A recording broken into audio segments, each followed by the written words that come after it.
You can call it a matrix, a simulation, but it's a simulation of a living planet. The human body, due to its structure, has the ability to reach into multidimensional spaces. It's all the same source of limitless consciousness. You can heal your physical body through consciousness because of these gates, right? Yes. So you really scare your body, and because of this it recovers quickly, moving directly with the physical body. Theoretically, it's possible. If your third gate is well opened, then you are materially provided for. And this leads each person to what they want. It leads very quickly, very effectively. The third gate click, money patties flew. Fourth click, there's cancer. A person who absorbs this skill will have even more resources for an even faster realization of what they justify for themselves.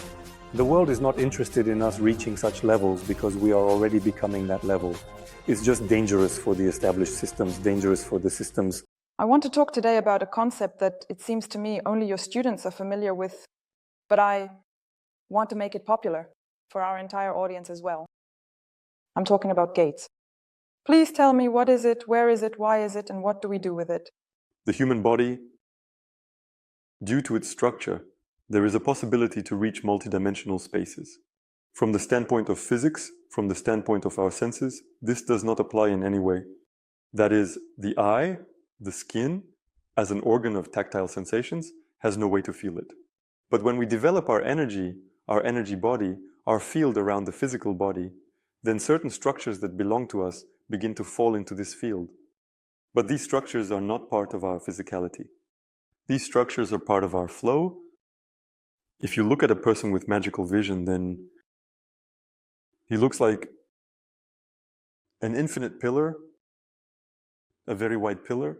This pillar penetrates the egg of the universe from the very top to the very bottom. This flow, this thread-like structure, passes through many layers. This egg of the universe, with such an energetic structure, we can reach these different layers of existence. You can imagine it as a multi-story building. On the first floor, let's say, there are shops. A little higher, there are some office spaces, technical floors.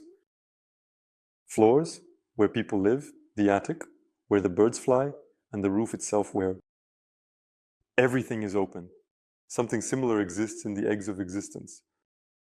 And now when a person has learned to feel his energy in the body, having learned to release his energy, beyond the limits of the body, they gain the ability to touch, to connect with those areas, with areas that are already connected to multidimensionality, to the flow. I recently had a webinar where I demonstrated one of these areas to people. Which one?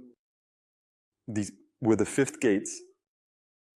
These were the spaces behind the shoulder blades and in the front. And from this space, like from an open window, when you're in a stuffy room, fresh air blows in. Air is, it's a physical term. Consciousness blows in from there. Every time we open one of these gates, energy starts to move through them. The energy, called consciousness, starts to move. Whose consciousness? Initially, can there be anything else in consciousness? Well, you see, that's exactly the question. There are actually many different beings there. We'll get back to that later. But consciousness is still, here we are all representatives of a single consciousness. So what's the difference then? There is only one being. Yes, it is divided, but at the same time it is whole. Yes, we can highlight all sorts of its particles, but all these particles are connected. Yes, we can find our soul, but at some level, all souls are one. That's why there is only one being, there is only one consciousness. This is his consciousness. Depending on who this consciousness flows through, to a greater extent, the one who is more aware is closer to the state of the original. Here, if we take, for example, some great master, then even without knowing who he is and what he is, just by looking at him from the outside, you already get the impression of some kind of sage. Why? Because he has a lot of consciousness. Accordingly, we can also reach that level from any state of someone who is letting themselves go. This is consciousness. That's why it doesn't belong to anyone. Of someone, it is always both yours and not yours at the same time. And so for it to become yours, for it to flow into you, you open these gates. And through these gates, this consciousness starts to flow in. But at the same time, it doesn't belong to anyone. Or it originally belongs, it doesn't matter what concept we are going to use here. What's important to realize here is that you're not stealing at this point. At that moment, you are not taking something that belongs to someone else. You open a window in a stuffy room and get fresh air. And this is very... It's nice. So my question is, why this air? Well, let's take the example of the fifth gates. Why is it considered conditionally fresh? As you say, if we are all one anyway, and the same all consciousness of one united, what is the difference? We are here in our own space, so why do we need to breathe from some other space? If in fact there is me there, and there is me here, we are all one whole. The mobility of this consciousness, but It plays a crucial role. I've already said many times that consciousness can be imagined as water. Water can be in a plasma state, and the same water can be in a solid state. If we surround ourselves with water in a solid state, we simply won't survive in that. If we surround ourselves with water in a plasma state, we also won't survive in that. No way, we would burn up immediately. But with water in its liquid state, people have lived for generations, for thousands of years, for millions of years. So we live in this environment. There's also water in a vapor state. It's hovering above us somewhere. It's the same with consciousness. In its original state, in the primordial nature of everything. In God, however you want to say it, it is like plasma. And you can't just take it from there. You'd burn yourself trying to get close. But when it, having gone through this multi-level structure of the universe, reaches the level of our physical body, it becomes more or less like a liquid. And this is pure liquid. This is the healthiest liquid possible. You know, like there's water, for example, and wells and water from the Moscow, for example, collector, but that's not the same at all. The water purification system, I mean, in both cases, there's water, is the same here. There is a consciousness that circulates between people. Right now we're communicating, and our consciousness is circulating. It's you to me and me to you. It also circulates with everything that surrounds us. But if we take multidimensional spaces, then this belongs to no one. A more mobile, more fiery consciousness that resides there may be accessible to us. In general, these practices are not for beginners. These practices are for those who have prepared their bodies to connect with this consciousness. If we turn this on for an unprepared person, if we approach and turn it on ourselves, then their physical body risks being damaged. Because their physical body is too immobile, too slow, too unadapted to this speed. But if a person already, they know how to relax, they know how to feel their channels. I have already worked with this. I have already embarked on the path of removing myself, the restricting structures, spasms, tension, he already knows how to do it. So unclenching, relaxing. He can bring himself to a level where the influx of this pure, fresh consciousness becomes safe and it starts to enhance him as a person. But if it's like running ahead of the locomotive and just there, and I want this now, well, you can get hurt. So these are not beginner level practices. And I've already had many webinars, many broadcasts, completely open broadcasts for everyone. And I didn't share and show all of this from the very first broadcast. But over time, people still prepare themselves, people change, and they open up to such possibilities. You just sit down before the broadcast. That audience, somewhere behind the cameras, has become aware, but still, you can feel them. You see, yes, now there's an opportunity to show this level of practice. There are still many levels. let's talk about these levels. Are you saying that we already discussed this in our first interview? About this flow that permeates the egg of the universe. Am I correct? In understanding that through the gates we access these different levels? Or how does it happen? It all depends on whether we get there or not. So what are we doing by opening this passage? It can be compared to something familiar from movies, from science fiction. It can be compared to a teleport. Portals, right? Portals, yes. And accordingly, it is not open for us all the time. We have the opportunity, the potential to manifest it. That is at the moment of practice in general, when I show the processes, I open them up for myself. The man reads from me how it is done. They instantly receive training in this direction because the reading, the resonance, immediately transmits information. Next, he opens it up within himself, manifests it, and when this portal opens, energy immediately starts to flow from it.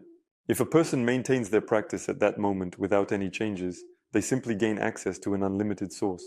This consciousness, well, if we draw an analogy again, just imagine, for example, you've hit a spring on your property.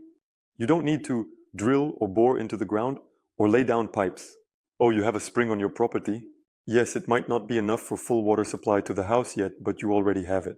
You have the opportunity to drink clean water. It's the same here. I can't say that by opening the fifth gate, you become completely independent from the outside world.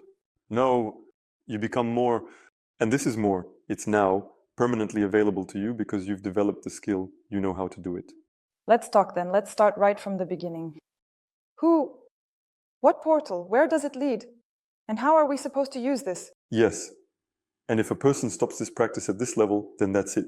Nothing else happens. It just flows and flows. But let's imagine that you have some unprecedented opportunity to dive into your spring. And that's when the movement through space begins. I haven't shown these practices to a larger open audience yet, but they are potentially possible. Are you talking about moving with your physical body? Theoretically, it's possible. So technically, yes, you can go there with your physical body. But practically, even if someone were to come to me with such a request, I probably wouldn't dare to conduct such things, because diving in is one thing. But coming back up is something completely different. So yes, it is technically possible to go there with your physical body, but it's definitely better to go there with your energy body. We have physics then as an anchor. It's, for example, lying in a chair or in bed, it's lying there with its own energy. You dove in, took care of your business there, you dove in, and you always have a thread, so you can't get lost at all. But if you dive in completely, well, most likely you won't come back either. Let's dive into the first gates. I'll tell you that right now they're not exactly my favorites, but I open them regularly. Just considering that I have information that by opening the first gates, you can get rid of entities, of all of them. These unpleasant inorganic beings, which we'll also talk about, and I practice the first gates every day. Am I doing this for nothing? Apparently, yes. Yeah, no, why not? This is quite a worthy application of the skill. I knew practitioners who used the first gates to send traffic police officers away on the road so they wouldn't stop them. That's also a great life hack. I knew the story from other practitioners who went through the checkpoint without documents. They also, through the checkpoint, the control access system without documents. Them too, they tried not to touch it. They were masters of their craft. Listen, that's really interesting. I hadn't even thought about it in that context. That's the peculiarity of the energy of the first times. What is the space of the first times anyway? If we imagine our egg of the universe as a furnace, with a firebox, a chimney, and an ash pan, then the space of the first gates is where the ash lies. There's nothing there, except for a little crystal of carbon. Everything has already burned out. Everything has already fallen. Nothing there is moving. Particles of consciousness fall there, which they didn't figure it out. They didn't have time to figure it out, how to arrange the world. Someday, during the Mahapralaya, everything will still be compressed into a single whole. But until the Mahapralaya begins, the end of everything is just like a little crystal is lying in the space of the first gates. So what is the space of the first gates like nothing, like some kind of non-existence where all the trash goes, right? Yes, like emptiness. Like emptiness, where there is something, but that something is completely motionless. It's absolutely like being in a coma. It has no ability to perceive. There, the process of perception is finished. And by the way, if we take the unedited Bible, this space is described there. And it was from this space that Jesus pulled out those little crystals of consciousness. Yes, it's described there. In other words, is it like hell, or what do you mean? Yes, but if we take again the sources, the unedited, modern sources, they have already been edited. So the modern Bible is not at all what it originally was. And originally there were no devils, there was no fiery stuff, none of that. Fiery, all of this. It was a place where that was described as a space of darkness in which a person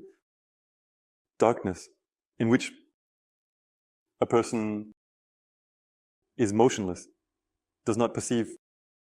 It was from there that Jesus brought out the people who were there. And the same thing happens, for example, when there are many practices like for ancestral healing, right?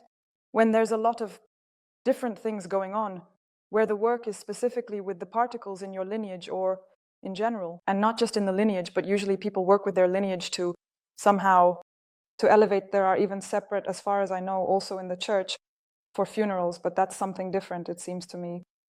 well, definitely, of course, there are rituals, and maybe some people even have preserved working rituals.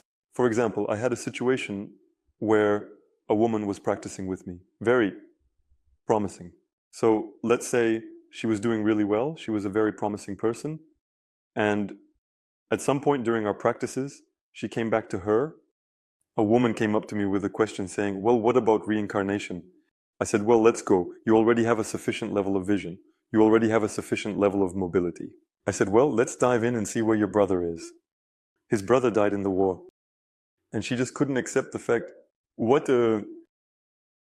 it's not reincarnation? Well, enough already with believing in that. I said, just look for yourself. You don't have to believe me. So you've trained, I've taught you, let's see.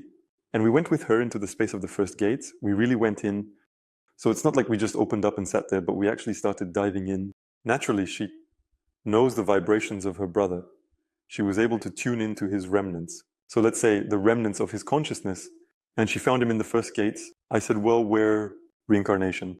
She says, what can I do? I said, well, you can take him from there. If you blow on the stolnik, for example, it will fly back into the firebox. The wind will pick it up in the firebox, and perhaps it will fly out into the chimney and end up somewhere there. Well, not there, at least. I said, well, you can do the same thing. Did you do it? Did. But again, it's unknown. Yeah, where did he go? No, she tracked him all the way to the seventh gates. He flew out into the space of the seventh gates. This is the space where the consciousness of our creator, Brahman or Brahman, resides. There, it depends on how people pronounce it, but for us it's Hey. But again, for the sake of simplicity, in your tradition, many people actually call this creator whatever they want. It doesn't really matter to me what they call him. Because my tradition is basically based on Sanskrit. If I start speaking in Sanskrit, no one will understand me at all. That's why I don't cling to terms. I'm explaining the structure of the universe. And this structure of the universe is reflected in Christianity, Judaism, and Buddhism. It's the same everywhere, absolutely. For example, if you go to Tibet and to understand Buddhism, not in the neighboring yard, but in a temple where there is no core, no traditions. And if you go to where that core has been preserved, you'll see it's all the same there. Yes, there will be different words there, well, maybe a little bit different images, but the essence is the same. And so, from the very bottom of this egg of the universe, she passed it through herself. She released it. At the very top, where the consciousness of Brahma resides, she saw how this little particle, this crystal dissolved, entered the consciousness of Brahma, God, and merged into him. Where to? What? That's it. So then, again, it's unclear whether it's reincarnation or not. Yes, I get it, the cycle, it's happening. So it's still reincarnation? No. So how then? Well, look, if you take some abstract physical body to process it into fertilizer, spread it on the field, and from that, potatoes will grow. What, did you become a potato after that? Did you reincarnate into a potato? Yes, no, it's just the cycle of physical matter in nature. It's the same with energy. As soon as you lose your identity, that's it, your path is over. And what remains of you? Well, yes, something remains, but it's no longer you. What else are we opening the first gates for? What do they even give? Well, it's all the same. The source of limitless consciousness, very peculiar, but consciousness, there are also practices for cleansing the physical body from constraining structures. Because when a multitude of these black crystals flies through you, they act like a sandblasting machine, just scraping you clean. All on ice. And you can feel these little rings. Yeah. It's like you're scrubbing yourself with a skin or something, I don't know. Well, that's another option. By constraining structures, we are essentially referring to the blocks we have in our energy, in our psyche, and in our health. The likelihood of their appearance is enormous. The very fact of sadness, he showed up. So what difference does it make to you why? If your house is on fire, what difference does it make why or how it caught fire? Do we need to put it out? It's the same here, a huge number of causes. But driving through themselves, these entities that bind the structures, they fight back. They don't change you as a person. If you tense up again, it will reappear. But at least in contrast, like pure tense, you'll at least see how you do it. So this is the ideal state? Yes. So you gain awareness and the ability to understand what's happening. Because when a person doesn't do these practices, for example, they just develop some kind of extrasensory perception and simply look at the outside world. You still won't see how all of this is happening inside you. And here you see it. And you can adjust your life in such a way that you don't tense up at all. Look, here's an interesting point. You're saying, on one hand, that the energy from the first gates cleanses us from constraining structures, from tensing ones, and on the other hand, for some reason, it makes us invisible to people. Yes, because the very space of the first gate and the vibrations that come from there are vibrations that are absolutely of maximum manifestation of death, because there is nothing there. There is emptiness. There is an absence of movement. It's scary. So when you're in motion, it's like being completely alone on the very outskirts of the cosmos. Just snap your fingers and you're there. Well, you don't want to be there. You'll try to break free from there somehow. I don't know. You'll start believing that it's a dream, and you'll be trying to pinch yourself there, so much so that it hurts your head, to somehow distance yourself from it. So, any conscious being, when in contact with these gates, doesn't want to engage with them. But practices are a special kind of distortion, so I know many practices that happily engage with them. But at least you're doing it consciously, you understand what you're doing. And what about an unprepared person? No, he will run away from it like it's the plague. Well, that's why, for example, if you need to get through somewhere where you're not allowed, I understand that you just open the first gate and walk through calmly. Yes, and they just won't want to deal with you. It's like you're a leper, like right now. Well, in my opinion, let's pretend we don't see you. But at the same time, again, no essence that everyone is so afraid of. You can't grab anything from there. Nothing unpleasant will happen to you. Yes, that's exactly what I want to talk about. It's completely dead there. Something is grabbing someone, like a dog. There's only consciousness itself there. You can't even call it energy or power. No, it's hard to call it that. It's the wind of consciousness. Very peculiar. It's rather a hot wind indeed, I would say, for now. But then your feelings will change over time. Okay, I got it. Now that's it. Got it. Let's go to the second gate. The inorganic world. Can you elaborate, please? There is a reality where particles of consciousness have physical bodies. There are flowing states. That's us. That's us. And there are where particles of consciousness simply accumulate an energetic structure. Energetic body, and that's it. And that's where their formation ends. That's their nature. Is this our astral or not only? Yes, no, it's a whole layer of the universe. The astral is, well, for me, it's the astral. It's not so much a space, but more of a state. Well, personally, for me, There are also certain structures living there. let's draw an analogy. So you have a physical body. Inside it lives a huge number of living microorganisms. What is that? Is this some kind of world? No, it's all the same. The astral is my astral body, and it's the same kind of world there. It's all around us. But what I'm talking about, the second gate, is the world, and the building is a part of it. It's a whole layer where such a form of life exists. So it's outside of our, well, not exactly outside, it's beyond the boundaries of our planet. It's not just about the planet, it's about that very egg of the universe. It's beyond the dimension we are in. So, well, right now I really don't want to apply this. Well, let's say we're in 3D and they're in 2D. I understand. Well, it's something at least. But this, so to speak, density dimensionality, as some people say. But it is present everywhere. Just like on Earth, it's also somewhere in other spaces. It penetrates everything in the universe, just like you said. No, why not? If we're talking about the basement, it doesn't penetrate. First floor, it's under the first floor. So let's say there's a basement where the first gates are, for example. So there's the first floor where the shops are. There are no residential spaces there, not a single one. It's only commercial spaces. Let's say there's a second floor, and that's where the residential spaces begin. So the inorganic worlds are the world of the first floor, where there are no residential spaces. But there is life there. That space is filled. Broadly speaking, this is the world of spirits. Well, yes, you could technically say that this is the world of spirits, and they can penetrate into our world. But this world is not theirs. But they can penetrate here, they can take us there.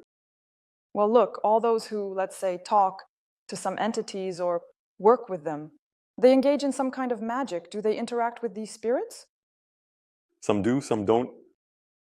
You have to look at the person and what they do. For example, there are people who need to perform a whole ritual to summon someone. I just need to focus and throw it there. Summoning, I will release a whole line of them from there. Why? Because I practice different techniques. It's really nothing. Other practices, and for me it's really nothing, but I don't do that because I'm not even interested in that. But there are, for example, different practices with different requests where they say, hey, tell me how this is done. I say, this is done like this, like that, like this. Yeah, I can even train you a little, but I don't need to, because why would I go down if I need to get out? From here, basically, well, again, it's the entity, for example, that clings to someone, they cling to me. It's from there, from these second gates. Yeah. For example, if we take all sorts of things in the online space, like all these cubes, yeah. All those who are in contracts, the demons, they all go there. Yeah. Everyone who can latch on and start messing with your nerves on a regular basis, it's all going there. And the main thing to understand is that their bodies are small, like tennis balls. No big ones. No. How can I put it? There are big ones, but they seem big in perception. So their bodies are small for energetic vision, just geometric. Some forms of little balls, little triangles, little rectangles. So something like bacteria. Small ones. But when our perception is directed at them and we start to see them with our eyes, with our body, they can take on forms. And these forms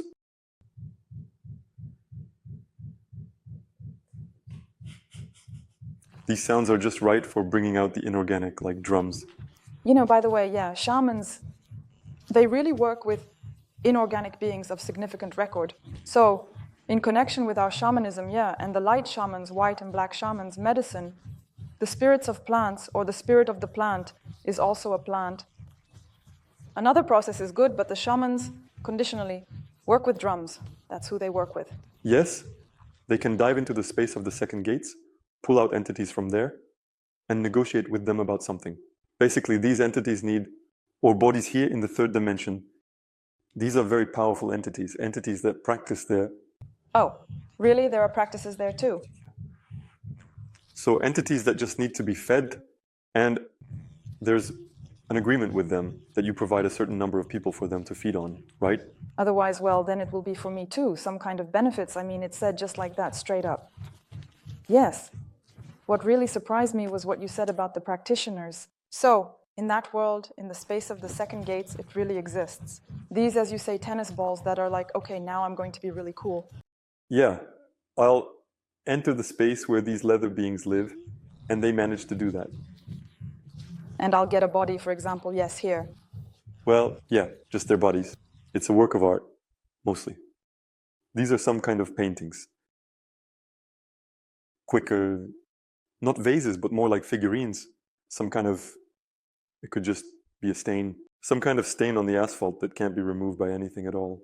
It's been there for a decade. Yes, that will be the body of the entity. Because of that stain on the asphalt, it gets attached here, it gets fixed here, no longer pulling him. How interesting.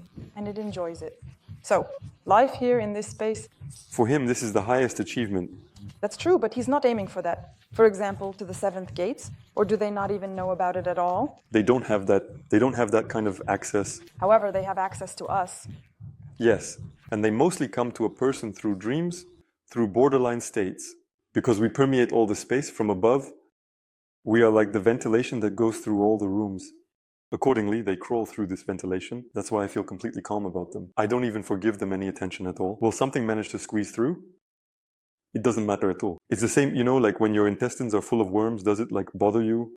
Yeah, it would be good, I think, if they weren't full of worms. Well, not worms, but those bacteria. Well, bacteria. That help with our digestion. Well, we have that. In every cell of our body, there's a foreign organism, metaphorically speaking. Yes, but nothing clings to you. I suppose it's because you have a strong energy. You don't have those hooks. Like you said, there are grievances, some things that usually get you down, and it works. Yes, that's right. You still need to get to that point. You need to practice for a while. Yeah, but I'm saying this again for the viewers who haven't practiced yet. Damn, even I'm not practiced enough to have all of that, so I often feel like I'm just listening to you. There's a big age difference. I still don't know. You never know what you'll be able to do. So when we align with each other, yeah, at that time, it's a normal process. You just understand that at some point you see a parent in a dream, WHO, let's say, has been dead for a long time, and it hits you. And at some point you look at that parent who has been dead in your dream and say, yeah, well, are you digging something up in him? I know who you are, and you just keep living on. The more you interact with this, the more you observe these processes in yourself and in others, the calmer you become about all of it. And if this entity, it just sees right away, if it has no way to latch onto you, it won't even bother connecting with you. What's the point of it? She flew out. She has a certain amount of time. Who Who? This one has no chance. This one perceives me, but he doesn't know who I am. That's it. There's a chance. And that's where it all begins. What is it that makes it fly out? And what else is going on in their world? I mean, they also have some kind of portals that open up. The same second gates are opening. Yes, of course, they fly out through a person, I'm telling you. So, in our dreams, if we're not in a healthy state, we're in a mentally unstable state. They often can fly out through alcoholics. So, a person just walks around and spills out these beings unconsciously.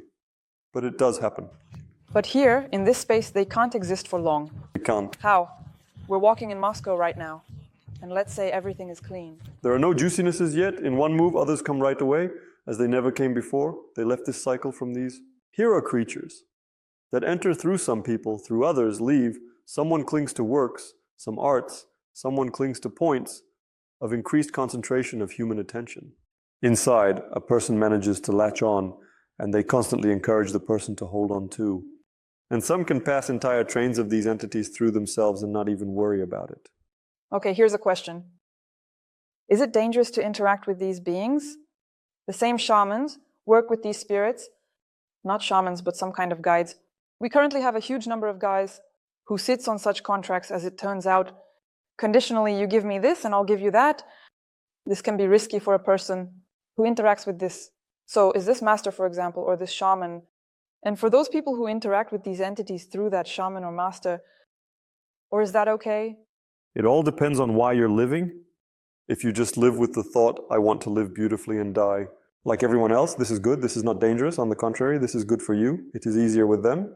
Well, no, I don't think that we are the kind of audience that dreams of connecting to an entity and living on a contract. I think that we will not do it for them, then we will, but for those who, for example, if we talk about freedom, if we talk about breaking out from here, obviously to you, what contracts to you on the contrary? You need to completely rely on your skills, on your mastery. So no, the question isn't about harm or not, but rather about common sense. Just imagine you want to move to another country, but at the same time you sign a 10-year contract and take out a 30-year mortgage. Who will let you go? I understand about the contract. Let's say I'm asking who works with this, shamans or masters? And here comes a person to this master and they have no idea who they're working with. People haven't developed their extrasensory abilities yet. They don't understand. Here they were told, Vasya channeler is cool. Here they come conditionally. And it turns out that this person works with these creatures. What will happen to that guy who came to this master? He will get the price. And based on that price, he will receive the service. If it's a person who doesn't want to pay money, they'll end up feeding 1,000 entities. So, the rules of balance are not cancelled by anyone. If a person pays for a specific service, then I don't care how they perform that service for me. This master, it doesn't matter at all. For example, I come to a master and say, listen, I have a situation. I need to take care of some bad person. He says, it costs this much. I say, okay, I don't care how he's going to take care of him. Listen, well, that's just an example, so let's not break that down. Well, for us, it's pretty much the same, basically, why people come to you. That's not even close, actually. I mean, in general, many people have needs. Right now, even those who are into esotericism, whether it's health, I don't know, finances, well-being, or some kind of development of abilities, by the way, that's a common request these days. And so they, let's say, didn't find you, but that master who works with beings through the second gates, what will happen to these people? But how will they find him? You see, it all depends on the person's position. If I come and say I want to, for example, learn how to leave my body, no, how does the being work? This request is specifically, it has to be parasitic in a person's mind. So I don't want to do anything, but I want something to happen. 90% of people live with us. Actually, it's not 90, but probably 95. 5% are your reincarnated friends. That's why I lived in a one-bedroom apartment and I still continue to live in one. But some people buy themselves 10 apartments. But that's not what it's about. I still want to know what will happen. Well, for now, people don't know, and I keep getting this question. They ask for help, like how to determine, for example, if they've crossed over. How does that work? If a person positions themselves as a parasite saying, do this for me. Well, and with a hammer, because when a person comes to me and says, do something for me, I say, my dear friend, I am teaching you to do it yourself. If I start doing this for you, then what's the point of the training?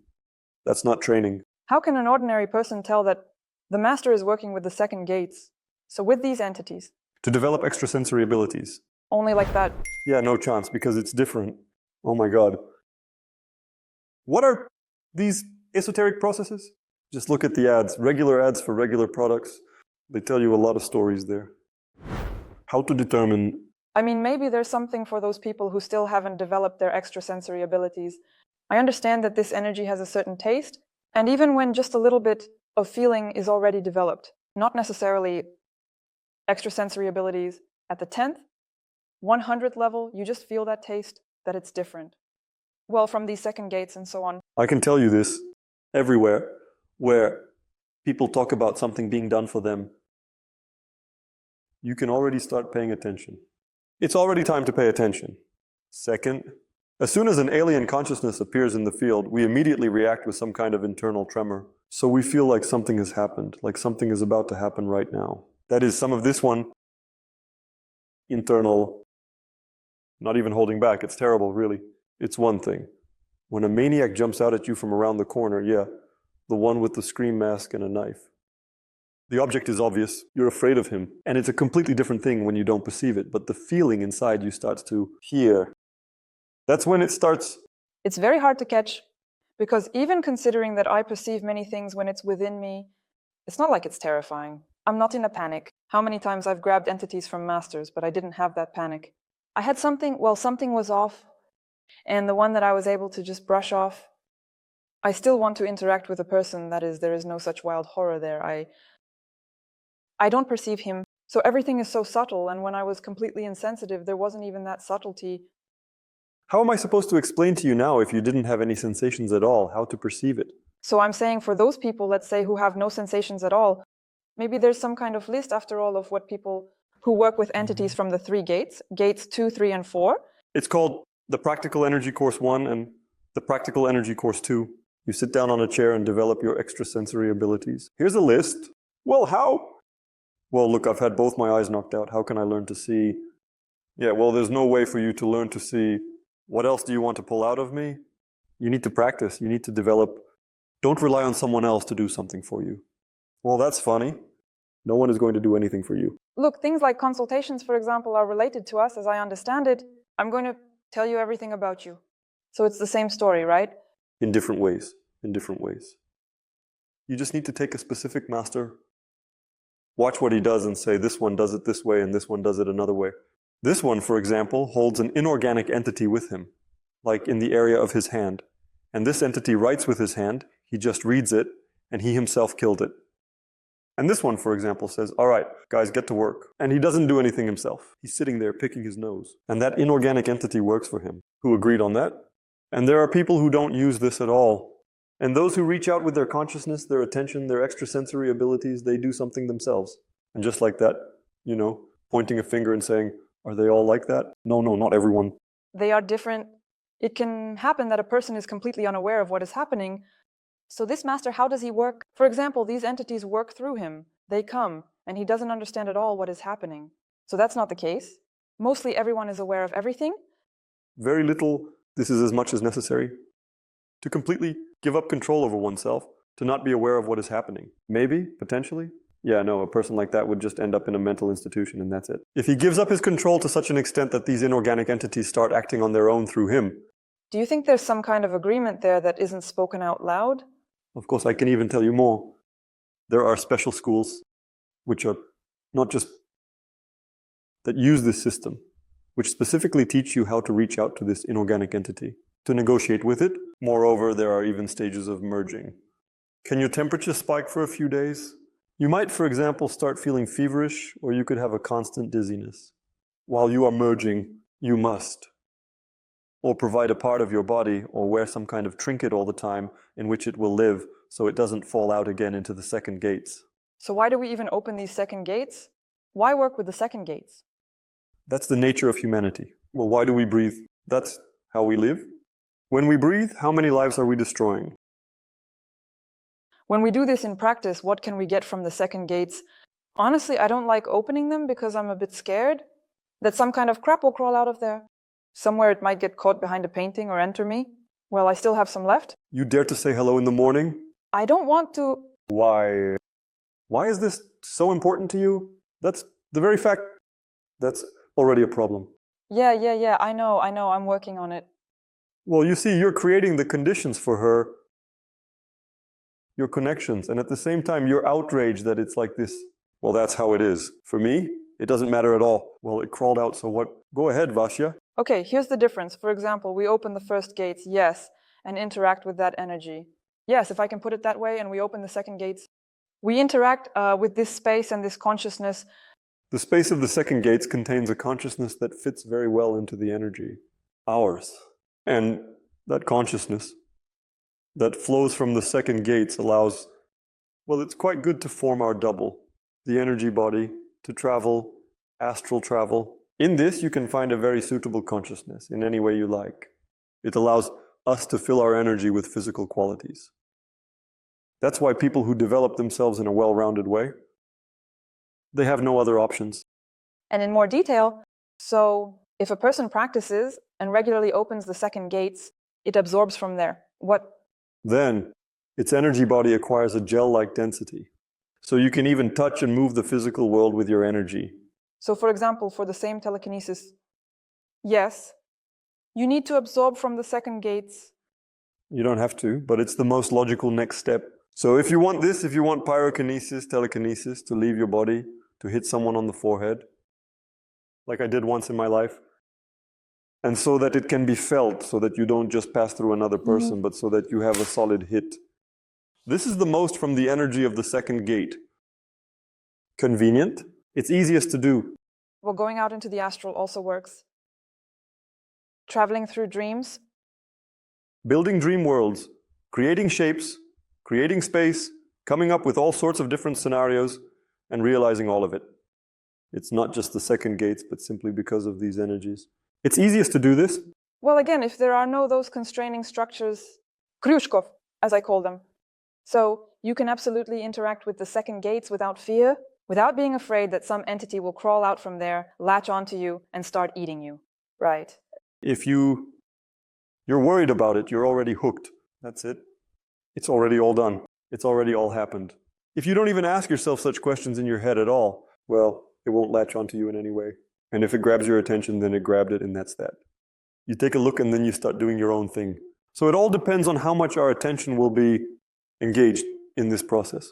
As long as we have an attitude towards this attitude, if it's rigid, will be engaged in this process. And it doesn't matter what kind, right? Any attitude. Different. Super positive, right? Or super negative. So there should be this neutral, what is it? This indifference. Indifference. Of course, so you feel that way about it. Like, well, every morning the sun rises, right? Sometimes it rains, so what? Absolutely indifference. And it's precisely through indifferent people that they can pass by and nothing will happen. The same thing, even if someone starts actively casting against me and sending those entities, even if you see it, you're like, oh my God, what a joke. And that's it. I'll just keep doing my own thing and working towards my goals. Well, these beings will come like, let's go bother the neighbors. By the way, should we mention where this is? About the first gates, or should we not talk about it? It's all part of the practical energy course. I tried. Well, because why should I take on such responsibility and mess up a bunch of people right now? Let people prepare for these. I started it myself. I said, well, practice a little. And it's available to the public. There have already been webinars where all of this was shown. There is information, but we shouldn't start with that. All right, let's talk about the third gates. What's there? Who's there? There we are. And parallel worlds are just as physical. So what does it mean, parallel worlds? Parallel worlds are exactly the same as ours, only they have different scenarios. Where are they located physically? Nowhere. These are virtual spaces.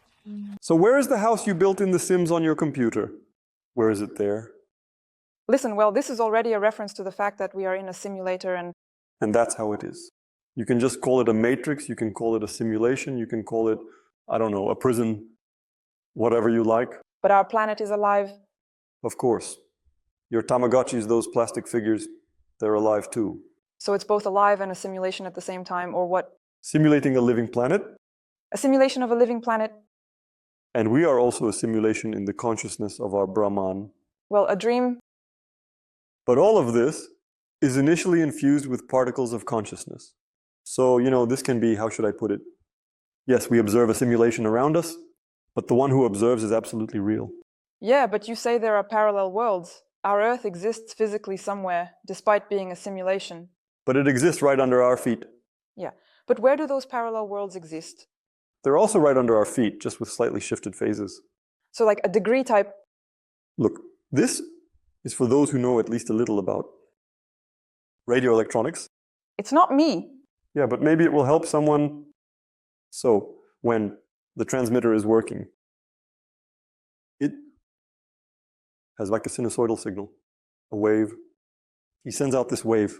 If it sent out a wave and then sent out the next wave, after a fraction of a second, then these two waves exist in space, and they don't affect each other in any way.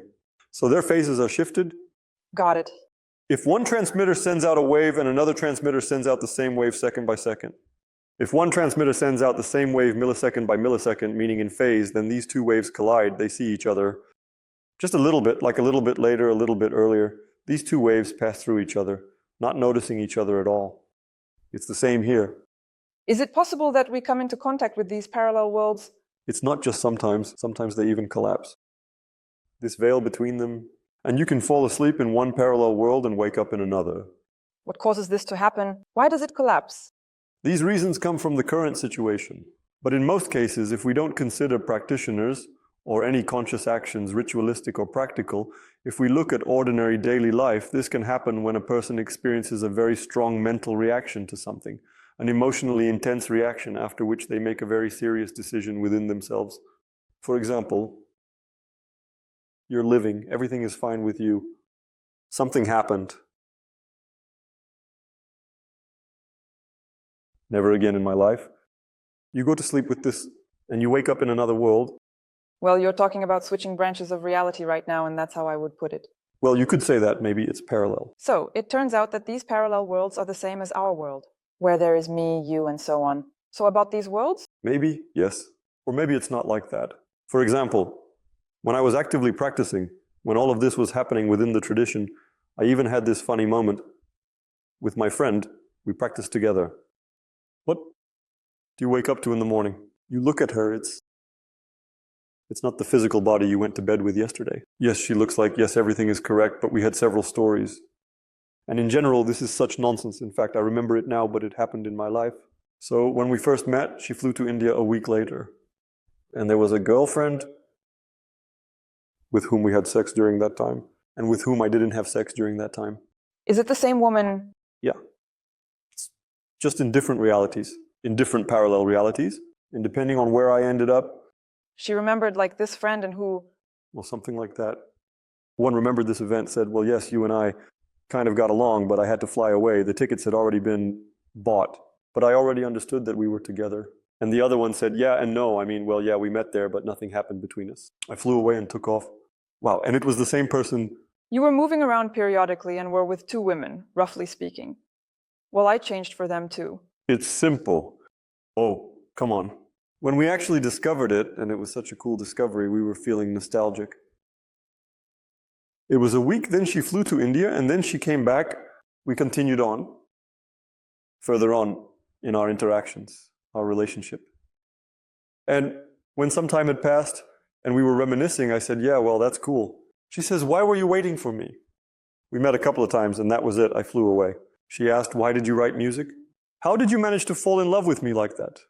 I said, yeah, what she is, it's all very romantic, all that stuff, and that's it, I'm kind of with you. And one said, what nonsense are you telling me? We didn't have anything, what do you mean? I really turned you on. I didn't even consider it as an option.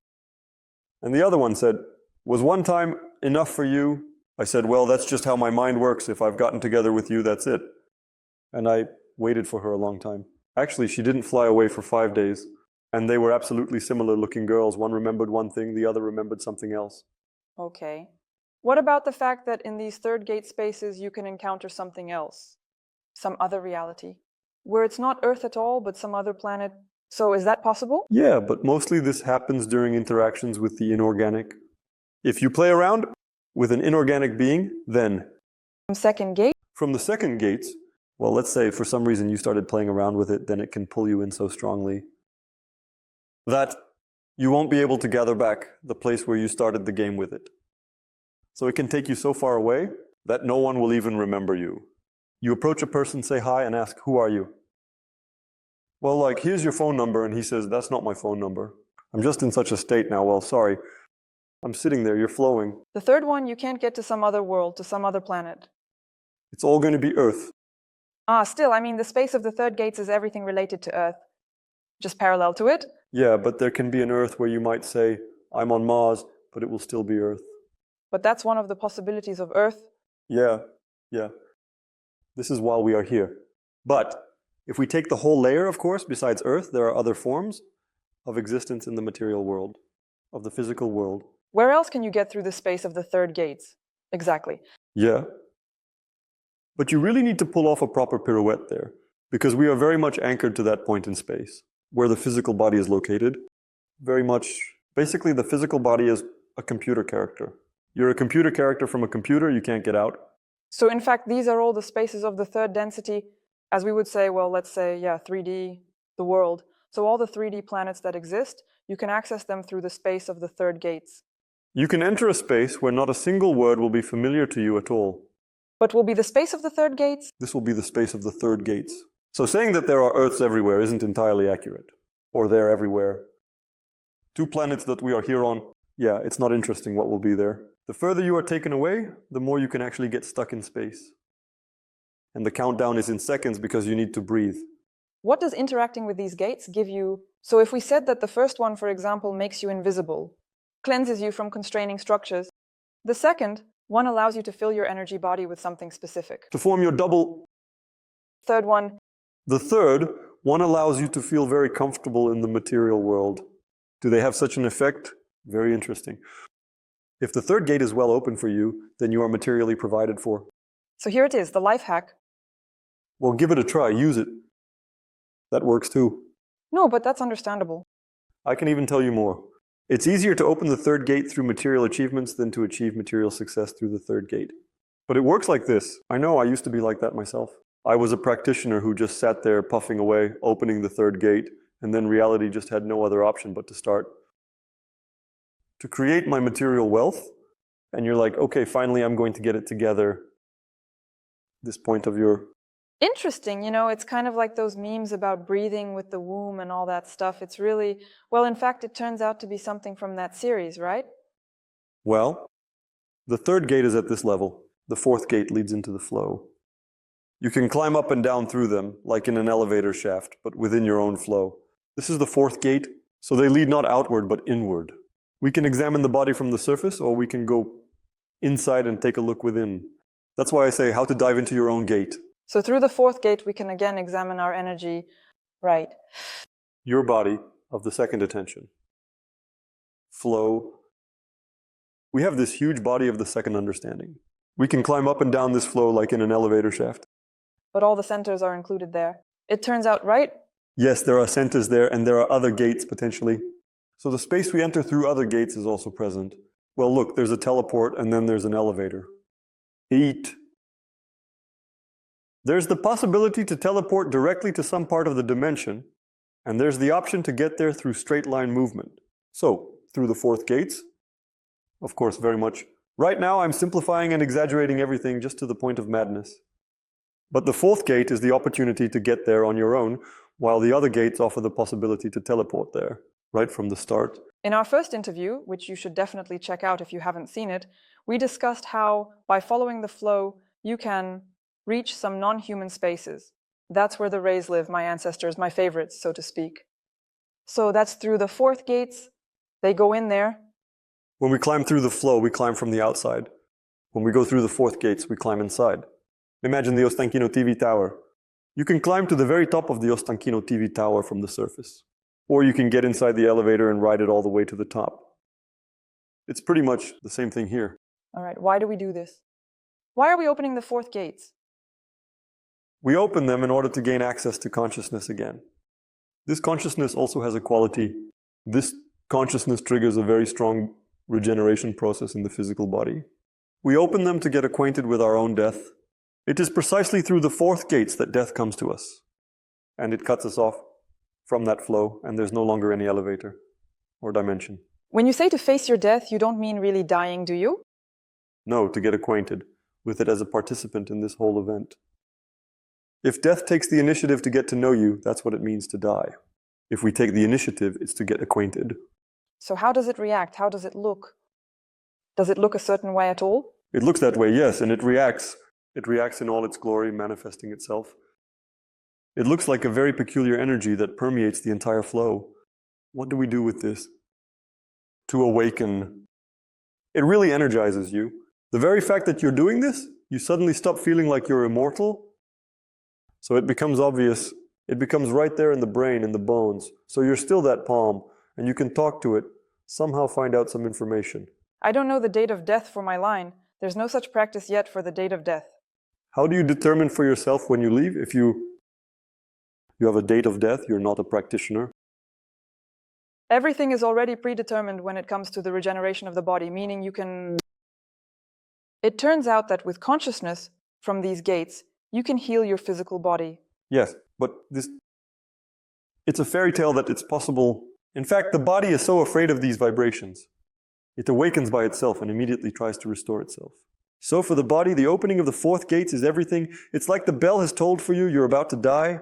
That is, he begins to survive in extreme mode.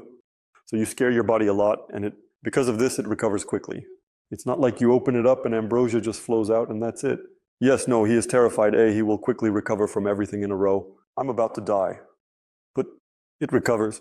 Of course it recovers. Well, that is, let's say, if a person has, I don't know, a stomach ache, he opens the fourth gate, directs energy there and from there, and all of this will get better. It's like using a cannon to shoot at sparrows. I'm talking more about some chronic diseases like cancer or certain conditions or, I don't know, very severely injured bodies like broken or fractured ones. So when cells need to divide quickly, regenerate quickly, and do it with high quality. And here you need to understand that just by opening these gates, you activate these mechanisms. Next, you need to feed your body, train it, take care of it, and get massages. It's not just about opening the gates and sitting there satisfied. No, it's a whole set of exercises and services for your body. Yes, that's why it just speeds everything up. So you can treat cancer by opening the fourth gates. If you're treating your cancer, it can happen much faster. There's a higher chance that you'll get rid of it. I can't just throw it out there. The audience, guys, open it now, click, money patties will fly into your window. Third gate, click, money patties are flying. Fourth click, cancer is cured. But if a person consciously understands that it's not that simple to do, but there are mechanisms that can really help you speed things up. That's it. Yes, it will really help and really work, but it's not a cure-all. Well, you're activating these within yourself. Of course, what do you get? For example, that's why I have to talk about rejuvenation. Can you also achieve that through this? Yes, you can achieve rejuvenation through this, but just the fourth gates alone aren't enough. You need to supply your physical body with high-quality products. No, well, that's clear, but what are you going to build yourself from? This is matter, or you need to switch your cells to direct energy nutrition. Well, that needs to be translated, and that's it, my body feeds on energy. Well, let's see how you do sitting without water and food for 3 days. Feeds on energy. And if a person sits for 3 days without water and food, like, oh my God, how awesome, I'll say he's divine. Yeah. And what if he says, I hate everyone? Well, no, you're just focused on making money. Got it. All right. The fifth gates. We've already touched on them. Yes, yeah, we have. The realm of my favorite archangels. Yes. Well, demons. And demons, yes. Damn, are they not your favorites? Very cringe. I'm also in quotes. It's because this topic is wildly popular right now. Every second one of us is already a conductor of the archangels, but in fact, some kind of being from the second gate. Let's be honest. If a being of the level of archangels enters our physical world, it will simply burn a hole here. Because its energy is insane, the material world won't be able to handle contact with this being. Our body won't be able to handle it. It would get burned immediately. His dimensions are not our sizes. It's huge. It wouldn't be able to enter our world without just crippling it with its mere presence. It's like having a thermonuclear reactor where plasma with temperatures in the tens of millions, hundreds of millions of degrees is spinning. You take it and release it into the office with the scientists. And that's it, right away. Ashes, they're scientists. So they don't come here at all? No, of course not. Neither demons nor angels. No. So they're always in the fifth gates? Of course. This is their world. Okay, but what if I enter there with my attention? So you can organize with them connection connect. So you can start with them. Interaction. Maybe at some point in time, in some place of power, in the middle of the sand where there's nothing to burn, it might come to you, this demon in all its glory, and maybe you will be well-trained enough, and your field, it will be mobile enough to compensate for its field to prevent you from self-destructing. More precisely, it's not about you not being able to, but about it self-destructing. It's potentially possible, but you need to realize that this isn't something, that a person just emits. In the middle of the audience, oh, the angels have arrived. This is just a madhouse. These are the guys from the old gates. Or did they come from the old gates? Or is the person just fantasizing? Or do they really have this connection? I created it, but no one came. Because if someone comes here from the space of the fifth gates, there will be ashes. But somewhere in the middle of the desert, such a thing can be produced. But there will still be remnants of all this on the sand. All right. What's the difference between these beings from the fifth gates and those from the second?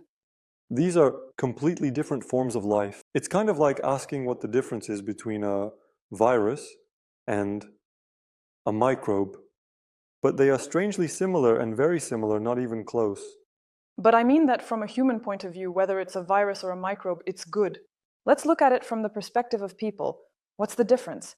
I want to know, what is their function? It's hard to draw a line. And their function, why are they needed there? Why interact with them? They live there and you don't live there. They fight with each other. They talk to the gods. They offer various things. Many of them are actually created, meaning they were never even born. Brahma created them as fully grown, self-sufficient, and whole beings right from the start. These are beings from certain stages of the world's creation. Some of them don't even have death. Let's list some examples. For example, we said that succubi and incubi are from the second gates. And who is here?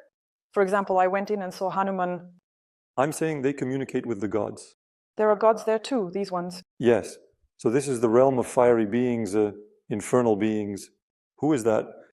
Seraphim, angels, archangels, virgins, suras, asuras, and so on. I can't remember all of this off the top of my head right now. Gods like this. God's full god. Hanuman, in theory, is actually an embodiment of Shiva, supposedly. Why is he there? Here, all embody Shiva. Me too, and you. No, that's fine. So where does Shiva end and Hanuman begin? So why is Hanuman in the fifth while Shiva is considered the original Shiva? I'm talking about that all these Lakshmis, this whole Hindu story. I saw all of this at the fifth gate. Why aren't they in the seventh, for example? Because the first and fifth gates still imply a form. A form that is understandable and accessible for perception. In the seventh gates, there is no form. There is pure, absolute. You once said that these beings from the fifth gate can communicate with people. That is, it is the same contract as with entities from the second. It's just that they keep us like pets. Conditionally? No, come on, no way. In essence, for the beings of the second gate, our space is their development, their achievement, their crazy practices. And those who interact with us, now she will find out why. Well, why does a person keep a pet at home? I don't know, maybe Python. Why did he do that? That's it. I like this kind of policy. I like the little rainbow person. I can communicate with him. Yeah, it's good. But what happens during such interactions? This angel stands guard, protecting you, watching over you. He can teach you something, he plays with you, he gets pleasure from it. I like it when I pet my cat. I love how he purrs, but that's a bit of a stretch. I don't demand anything from him, but I've restricted his freedom. He can't leave the territory of my apartment. All right, well, for example, about those same masters. How can you tell that this master is communicating with the inorganic beings from the second gate, while this one is with the guys from the fifth? Well, the fifth one seems a bit more decent. Well, in most cases, as far as I know, there are real people who have reached a state of communication. They don't need anything anymore. They have everything. That is, they don't need an audience, they don't need a flock. They don't need to pass on knowledge to anyone, that's all. They got a roof over their heads. In the video of a powerful being, they just live in bliss. They don't need to do anything anymore. That's why the likelihood of you encountering a person who is actually in contact with the fifth gates, with demonic beings or angelic ones, is approaching zero. Maybe there are some temples where this is practiced, but I can tell you this. Most likely you will encounter such a person as the owner of some corporation, and you will simply be standing there at a machine. It's not like he's going to come and teach you something. Yeah, he doesn't give a damn about teaching you anything. Well, why would I? Well, look, you can actually also enter the fifth gates, get protection from some of those structures, right? But you just find it uninteresting. Why? It's all inside the Snabram. So I will become a higher level player. But inside this egg? But why would I, if I want to get out of this egg? So this is a factor that incredibly limits freedom. My will. Just like that, I have a cat. I limited his freedom, in almost all areas. He only eats what I give him. He only walks there where I allow. He has a litter box only where I set it up. A step to the left, a step to the right, that's it. Execution. Okay, but look, if it's about the inorganic from the old ones, they can consume us. There's always this exchange happening. You need to pay for everything, as you say. Here, are you also paying for something? Of course, with their freedom, but for example, there's no energy drain. No, to them. Why is this necessary? No, they are playing with you. If they are consuming you, if you are a superior process for them, that is, you are much more dominant over them. It's just that they can do certain things and you can't because you're just messing around here. It's like a child who was born into a very wealthy family. Yeah, he doesn't have to think about anything at all. Here we are, we were born in a very wealthy form. They are limited in everything. But in some ways, they're not limited at all. We have that too. But we have everything else besides this. They only have this. So in just this, they are masters. A master of movement in the energy body. Well, again, it's about distinguishing what the master works through. For example, whether an entity from the second gate has come to you, or suddenly you've made contact with a being from the fifth gate, only through extrasensory perception. I'll say it again, and for everyone listening to us, if a person has the protection of the Archangels, they won't teach you anything. They'll take some kind of hierarchical position, and just sit there, and not worry about anything at all. Isn't that being categorical? This is statistics. This is statistics, not categoricalness. Yes, he may be in the temple and be a spiritual leader of some kind, but you still won't come to him and tell him, hey, let's practice. Most likely, you'll have to go through 10 barriers before they even let you near him. This is absolutely... It's not organic, it's of a completely different level. People, and that protection, the energy that this person gives can be strong. So 99% of the time, if someone interacts with some kind of being, it's not organic, it's from the second gate. If a person declares, teaches, and some miracles happen to them sluggishly, once every 5 years, then that's not organic. Look, and as far as I know, it's an exit. Just like in the angelic realm, give structure, and in the demon, it's the same world. So you can have walls of interaction as well as truths that can be established. There are English Suris, in front of Asu is HIV, and they are there among themselves. They have their own life there. They have their own politics there. They have their own hierarchies. Everything is fine there too. Ideally, in the second gates, I wouldn't say, entities of a certain rank, entities like 5 or 10. Where does that come from? Is that already from the fifth gate? So Dima is not listing, well, most likely, yeah, this is talking about this entity that is unfamiliar with contracts, and this one over there you don't know. The Masons, the Illuminati, are under contract with some entities, probably from the second gates, or they've removed you, and most likely they're not sleeping in a way that would really sting me. All of this, well, of course you have to look at it, of course look. But I can say this, what you hear on every corner from every speaker, that's the second ones. Which you don't even know how to approach it. That's the fifth. Sixth gates. Akashic Chronicles, information fields, everything about everything. Through the sixth gates, you can remember yourself as anyone and sincerely believe that you've recalled your past life. No, you just remembered someone else's life just as if it were your own. There, you can remember what reality looks like without ever having seen reality. You can remember there. Which reality talking about? Which is not a simulation, a service. Yeah, real reality. There you can see how the world looks from the outside. Without even leaving the snabdom, there is information about everything. These are the sixth gates.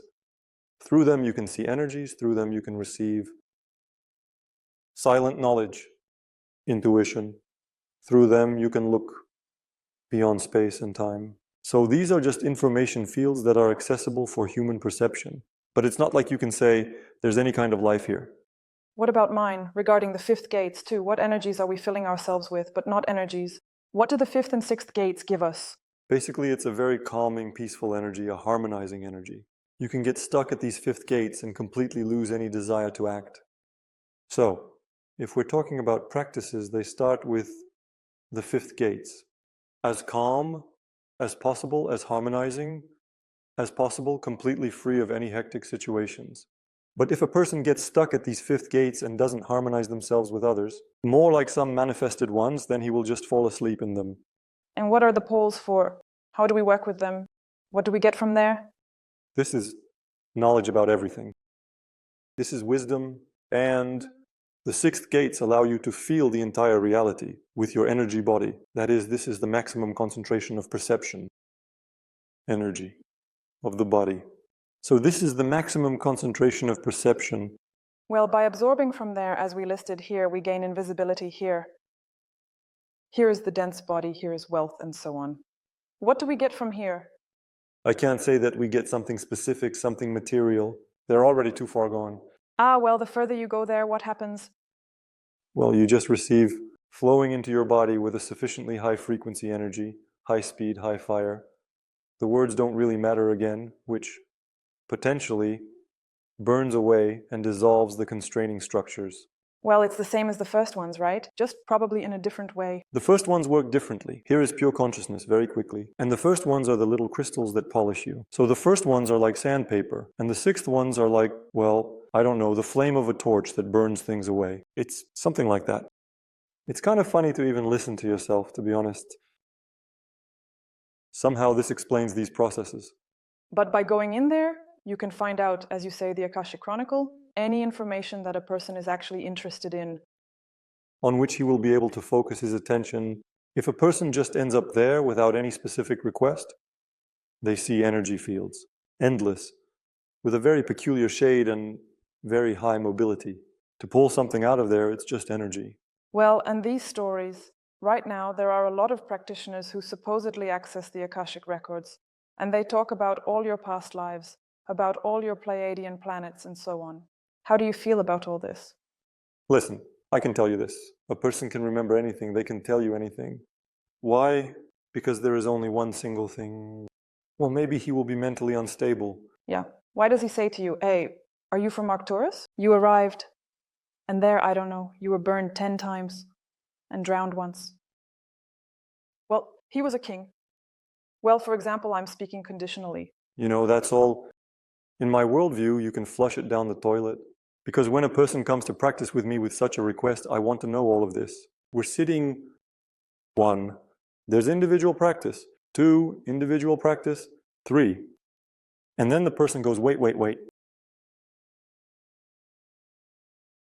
I know you. I say, oh, this is getting interesting. I say here, and you know me too. I say, I know. And so when we start dancing together, it's valuable. It at least means something. When I'm just sitting and throwing things at someone, I can throw anything at them. Yes, I'm saying that it's really true that in these Akashic records you can find out where you and I have met. For example, in past lives, what was happening to us there and so on. What if, assuming that we both have been reincarnated, if we have repeatedly reached the possibility of returning to the flow, but we have been unable to attain freedom. If you and I have been striving for the same thing from life to life, but again, something was going wrong. Well, if, then we will definitely pull out this sequence of events. If we don't have such a sequence of events, but we really want to, we can pull it out from there. We'll pull out some information from there that has nothing to do with us, as to a specific particle, but since we are connected to everything that is manifested. So you can still realize it as if it's yours, but it's not yours. But it feels like it's yours. And that as if and mine, the line between them is so thin that at first I didn't really understand where I was recalling my life. And where I just remember something that actually happened. I don't know, mine is not mine.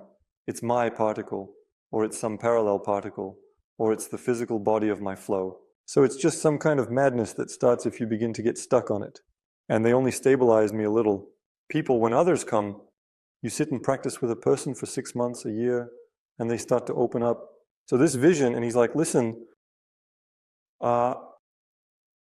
here's Egypt, I'm saying. Such a form, such an activity. He already feels that we're on the same wavelength. and starts to open up more. And I was like, that one and that one, I say, and here's this level. There was this one guy, he was doing such and such. I say, well, that means you. I say, yes, that's me. So in a way, you receive the same information from the outside world. When you're sitting within yourself, yeah, it can really mess with your head. Like, what are you even remembering? And the seventh gate? This is the space of our Creator. The gate? The one thing that we all are, right? Or not yet, not reaching there, it turns out. Not reaching there? The one who developed the concept of our universe. This is our universe, but it's not the only one that exists. There is the body of Vishnu, and on this body of Vishnu, there are many Brahmas. We discussed this in the first video. Yes, yes, yes. And now through the seventh gate, we can reach our Brahma, and potentially, if we have very high mobility, we can connect with him. Pass through his body, through his... That's also a question. What do we get from these gates? And what can you do there? Can you talk to Brahma? Yes, you can. Because you had such a conversation. You can, but mostly every time you reach that state, you can talk to him. You have to talk to him. I don't have any questions either. Yeah, you just look at him and say, hi. I'm off. Because he is a very peculiar being, he can just dig up your whole life. And you'll be sitting there thinking, why the heck did I get into all this? Everything was fine for me. Or everything was bad for me, and now I don't even know how it is. So at least I could say that everything was bad, and I understood everything, but now it's all just confusing. And what is going to happen next? And should we be afraid or not? I don't know. If you're in a state of despair, you have nothing left to lose. You can go and talk to him. Just the fact of having that conversation will completely turn your life upside down. All right. By opening these gates and drawing energy from there, what do we get? Ooh. These are frequencies, extremely fiery, extremely powerful, fast energies that bring you closer to that state. Initially, these are the vibrations that are already borders. Dream world, that is the world in the consciousness of Brahma and on the border already. Another level of reality. So roughly speaking, they lead to awakening, right? Am I understanding that correctly? Can we, so to speak? No. Why? Because awakening leads to Bindu. Bam bam. We were discussing the structure of the egg, and the seventh gate is also the structure of the egg. I want to break free from this. I don't care what's inside, I don't care how everything is arranged in there. I'm not interested, but can you break free through Bindu? You can't break free through the seventh gate. You can only break free through Bindu. But you can indeed get that very fast energy there. You can get as close as possible to the state from which you can already claim to exit. I won't be able to leave this world in my physical body, no way. Without the seventh gates being opened, roughly speaking, right? In general, without the ability to open them and soak myself in these energies. So these are energies that help physics, for example, transform into energy. But not only them, it's a kind of already borderline energies that on the border of the dream of Brahma and the dream of Vishnu. But they are still inside all of this. So as a tuning, like fiery energies, yes, as the only way to break free. No, that's too little. It's still all inside. Well, we talked a lot about Bindu in our first episode. Be sure to check it out. If you're interested in this topic, then write to me and we can probably talk about it separately. In general, the seventh gates really wipe away all this everyday hustle and bustle, giving importance to everything and anything. Some kind of endless, complexity, some kind of misunderstanding. You step in there and you are filled with it and you feel good. And because of this state, you can go much further than when you're just like a crazy cat in a locked room. And what does the ability to interact with all these gates ultimately give? The ability to open them, close them, to be filled from there. What does this lead to? And this leads each person to what they truly want. It leads very quickly, very effectively. And sometimes even after having a quarrel with your soul, because the streams of consciousness that flow through the gates, they are somewhat similar to the streams that come from the soul. Yes, they don't replace them, but let's say they can give you many more resources than you currently have without having come to an agreement with your soul.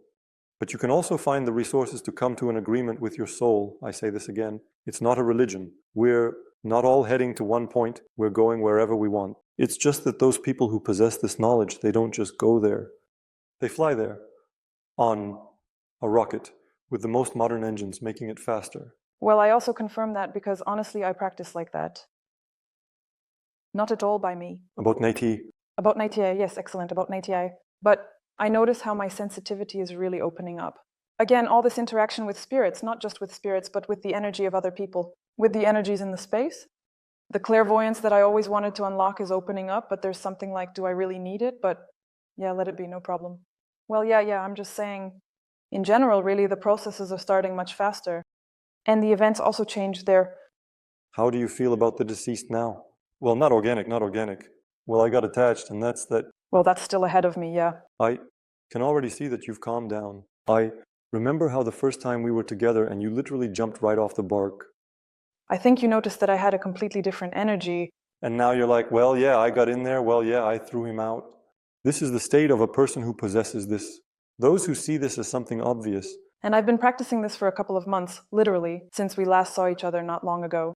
And it's precisely by intuition that I imagine how quickly the processes develop in people who really dedicates time to this. Yeah, that's right. Well, look, about that very flow, right? By the way, I really wanted to remember to talk about reincarnations. This topic will also be enlightening. So this story about the spirit, right? Or, as you call it, spirit-soul flow. It's the same thing, right? We discussed this, didn't we? There are nuances, but I mean, it's still recorded there, some specific information. The experience of the soul. You said that you remembered some of your stories, how many times you also tried to come out here. Let's say you're still here again, that is. But it's still the same you who has already been here 10 or maybe 110 times. It's still here. It's not reincarnation. It's practice. It's what I do with myself. It's what, in essence, needs to be done, that essentially, ultimately, on purpose. You mean what? To come back here again? To enter the flow, and again, choose some material embodiment. You see, what I mean? You fundamentally disagree with the fact that people perceive reincarnation as a given. So roughly speaking, we all breathe. It's a given. You don't have to do anything to breathe. If you don't breathe, you're just dead. So all people breathe. It's a given. You don't need to do anything for that. It's just enough to be there for that person. But for reincarnation, it's not enough to just be a human. But at the same time, it is possible, right? Yes, but that's the result of effort. It's the result of achievement. Yes, but I've always had a question here, which is, I understand what you're trying to achieve. Is it because of your practices? But do you allow for the possibility that someone, by practicing something else, or let's say not practicing at all, but just already having that skill, could enter this reincarnation to do something different in this life? So they don't practice, but still might be able to. Is there some kind of skill or experience that has been developed entering this reincarnation to do something different in this life? So he doesn't practice, but he will still be able to go back into the flow, return, and accordingly head for another incarnation. If it's needed, a person can be poor their whole life and then they might win the jackpot in the lottery. Maybe if everyone waits, by the time I win the lottery, someone else will still win it anyway. I agree with you here. I understand that you're motivating people to work on themselves so they don't end up, to put it bluntly, as a piece of a symphony. You almost 100% end up in a spasm state and fall into the first gates. Practically, it's 100%. To hope that you will reincarnate without doing anything in this life. That's not true. It's just statistically not true. So you're sitting there observing the movement of energy sometimes when I can't do it like that anymore. It used to work when I wasn't as overloaded as I am now. Filming, webinar, practices, broadcasts, Q&A, filming again, webinar again. I can't even manage to meditate properly. Before, when I was somewhere in nature or out away from the city, it was very clear to see. You climb up somewhere on a little hill, a distracted gaze. You're sitting there. You leave little gaps, and you can really see how a particle behaves. So one went up, and the others are just flowing straight into them. Well, look, this is you conditionally. In just 1 minute, I saw, for example, how one went up while there were thousands left. And if each one of those, I don't know, in an hour, 2, or a day, I mean, it's still a large number of souls, let's call them, who are still going for reincarnation. So yes, but just a little... I'm telling you, yes, you can win the lottery. Jackpot. It's the same as, well, yes, more people are getting into esotericism now. Some people start practicing, but still, it's just a few grains, and even fewer. Among them are those who really know how to do something. It's the same logic, right, as what you're saying. What I'm saying is that there are people who go to the gym, and there are people who go to championships. And those who go to the gym very rarely show any results. Those who go to the championships, well, at least they can show something. Reincarnation is like a championship. And just getting into esotericism, reading some little books, even agreeing with me, that's really nothing. It doesn't affect anything. You see, the mechanism works completely differently. He's very tough, he's very specific, he's very clear. There's no pressure for sympathy, like, please understand my situation, I'm dying, look at how it is for me. None of that exists. We have a physical body, we have an energy body, meaning matter, energy. We also have electromagnetic waves, which is the field structure, and we have a soul, and all of this makes a person. And when a part of consciousness that is fully associated with all of this, it had some problems, there were some events that this part of consciousness assigned a status to these problems, some kind of extreme one, and started to feel emotional about it. And then suddenly there's a problem, a situation, and your body just collapses. And you keep seeing it, and you realize that this body is dead. Wow. And then you start to notice how what you're in right now, it's completely unclear what it's starting to do. Melting away before your eyes like an ice cube placed on a table at room temperature. It just spreads out in space, evaporates, disappears. You just see how you start to disappear. And if a person has more or less healthy energy, more or less good quality, they will dissolve over about 40 days, and then they'll completely disappear. So at first, this part of consciousness sees how this just turns into garbage. Basically, it decomposes and worms start to eat it. Now that's just terrifying, you know? Is everyone observing all? Of course, what can it do? It now passes through everything completely. So you observe this, how they dismember you, then put you in the fridge. Where is this? What kind of space is this? Where is it located? This is our space. Right here. And how much is this consciousness?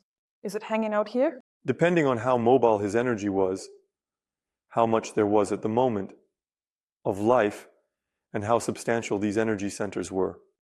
Wrists, elbow joints, shoulder joints, hips, knees, ankles. There is an energy cluster in each joint, center, chakra, whatever you want to call it. And so depending on how full they were, if we can even say that, how high the energy mobility was there, this is how much time. After the death of the physical body, this part of consciousness will continue to exist in its second body, in the dream body, in the astral body, in the double. Again, it doesn't matter what words are used. We have another body. The more energy there is, the more mobile that energy was, the longer it will exist. What's the point of hanging out there longer and watching all of this? It's not a joke. That's just how the world is. And what's the maximum, for example, or what's the minimum? Look, it's believed that a healthy person lasts about 40 days, give or take. And then that's it. It disappears. This body, and what remains? Only a piece of consciousness remains. Which either falls. It sends out into the Bordeaux space. Now here begins an even more interesting point, which is again described in Buddhism. It exists, and in Christianity, it's just in Buddhism this. I don't remember what it's called. In Christianity, it's purgatory. So this is the space where you no longer have physics, where you no longer have energy. Where is your pure perception? Here is the purest original substance that is at the edge, on the other side of the primal cause of everything. And it's at this moment that everything is determined about what will happen next. Just imagine the situation. Yeah, you've lived your whole life focused solely on material values. You've protected your body your whole life. It was much scarier for you all your life. Physical impact than to be upset with someone. It was much easier for you to be upset with someone. Well, everyone gets offended, but hitting is very bad. Although that's not the case, actually, well, that's how it was for you. So you've lived your whole life as a materialist, and then you didn't see matter anymore. Matter is dead. It's all gone. What are you in? In general, you don't understand, well, that's unclear. You see how your matter was first dissected, and almost everyone gets an autopsy. Then they froze it, and then, most likely, they burned it. Can you imagine the horror of what you're witnessing? And you can't do anything. You can't even take a breath. I have a question right away. In theory, it's a piece of consciousness that has already lived through this multiple times. Do you think they just got born and this is my first life right here? Look, look. There's a computer. It used to be yours, but you decided to sell it. So what will you do with it before selling? Are you talking about formatting? That's absolutely right. You will delete all the information and only the frame will remain, the body, the metal, and you sell this piece of metal to someone. Another person buys it and records the information they want. Your computer has been reincarnated. It's still your computer. Well, they say it's the memory of the soul and so on. Well, okay. Do you remember? Wait, you say I've been here so many times and I remember that I just can't get out of here. Do you remember this? No, it was formatted. Well, yeah, part of it was formatted. You might not remember the details from those lives, but the fact is you remember that they existed. Do you even remember how you, in this space, Bordeaux ended up and so on? I remember what I did for that. I did this from life to life. I spent most of my time just trying to have the ability to return to the flow. Yeah, I fall into that 5%. If we say that 95% go to waste, 5% remain. Look, here I am. I'm standing here. 5% out of 8 billion. That's quite a few people. Well, if you're in that 5%, that's more than enough. And if you're not in the 5%, it doesn't matter to you if it's a lot or a little. I agree. But what I mean is that 5% of people reincarnate. I want to get this from you, Iron, but I won't let you go. 5% of people reincarnate. So it's quite possible. So out of those who are watching us, let's say there will already be 20 of them, because these are already people, let's say, who are practicing. But I can tell you even more. In most cases, those who come to me to practice, they are all reincarnated. Exactly. I don't know, not on you. But what if I go to those who don't come to me? On the subway I'm riding, I look at people and no, there's just no chance at all. Yes, well, finally we got to what I was trying to get from you. Because I'm saying that when people watch and see that you deny it, reincarnation's completely like, I don't know, one person reincarnates and all the rest of us are just losers and they're like, no, that's it, he's wrong. I didn't even mention this about myself, that I reincarnate. Well, if we're going to dig into this topic, yes, such a process does take place. But this is a process of achievement, not just a fact of our birth. In fact, at the moment of death, you go to waste. And reaching this, yes, it's possible, hoping that it will happen by chance. Yes, there are situations when this can really happen without practice. Well, okay, you can, hoping since childhood that you'll win the lottery and spend your whole life sitting on the couch. Maybe you'll win or maybe you won't. Are you ready to take that risk? Are you ready to take a risk, not just a wealthy life or a non-wealthy one, but life in general? I'm not ready to risk my life. I'm not ready to play that lottery. Will I succeed or not? I can even say more. I know exactly how it all happens there. But that's not why I found out that I was born. I found this out because I practiced. I spent 2/3 of my life on practices. When I go there, I entered consciously with my physical body still present, which acts like an anchor, sitting here, ready to pull me back no matter what, if something goes wrong there. So when I went in there, I looked around and thought, Semyon, everything is fine.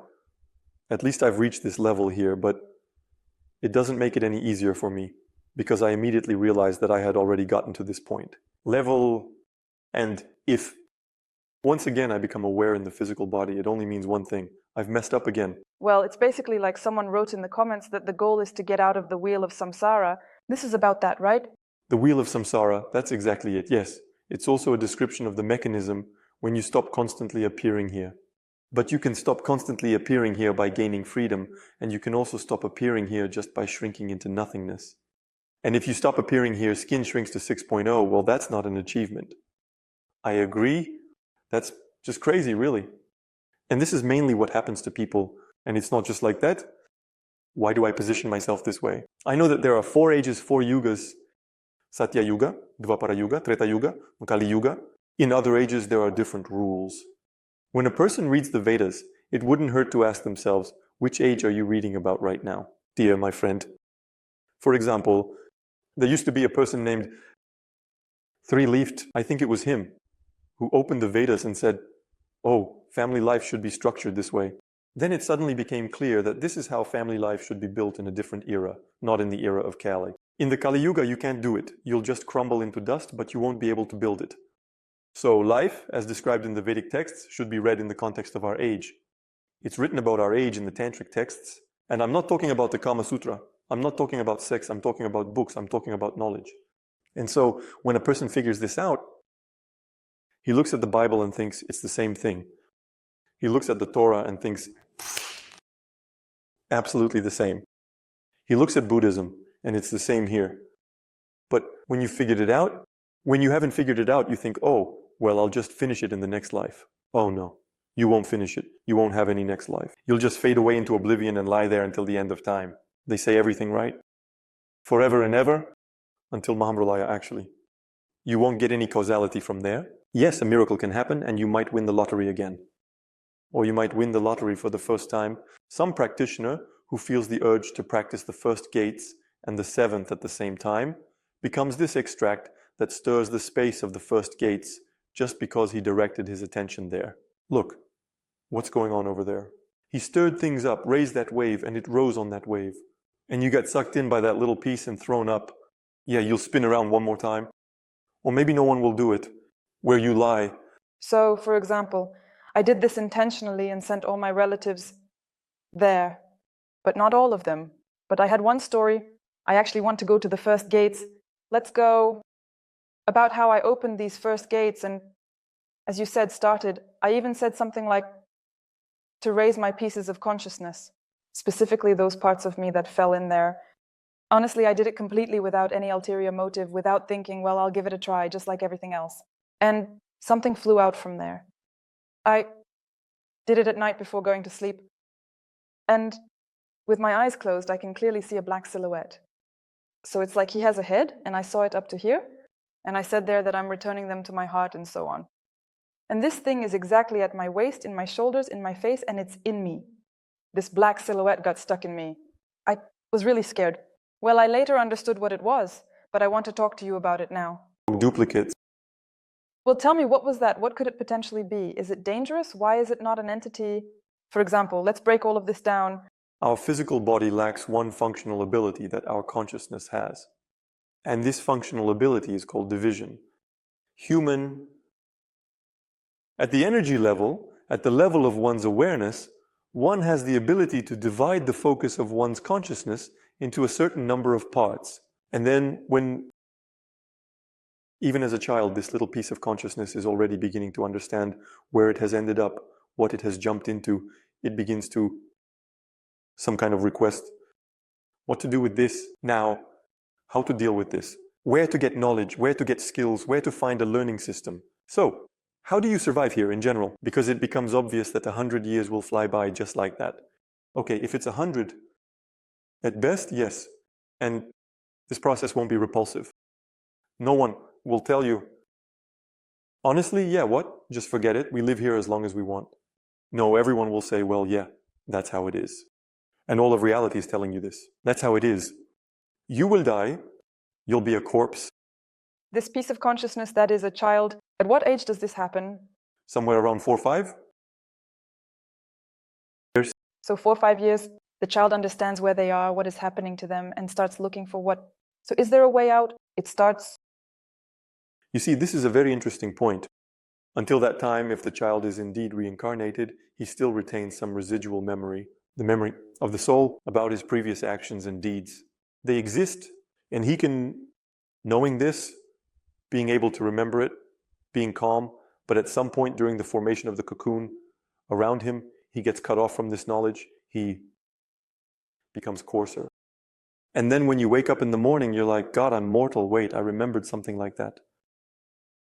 You look around, no, I probably remembered something, some nonsense, because everyone is mortal. And it's at the moment, when you forget, when this snap happens, the cocoon starts to close.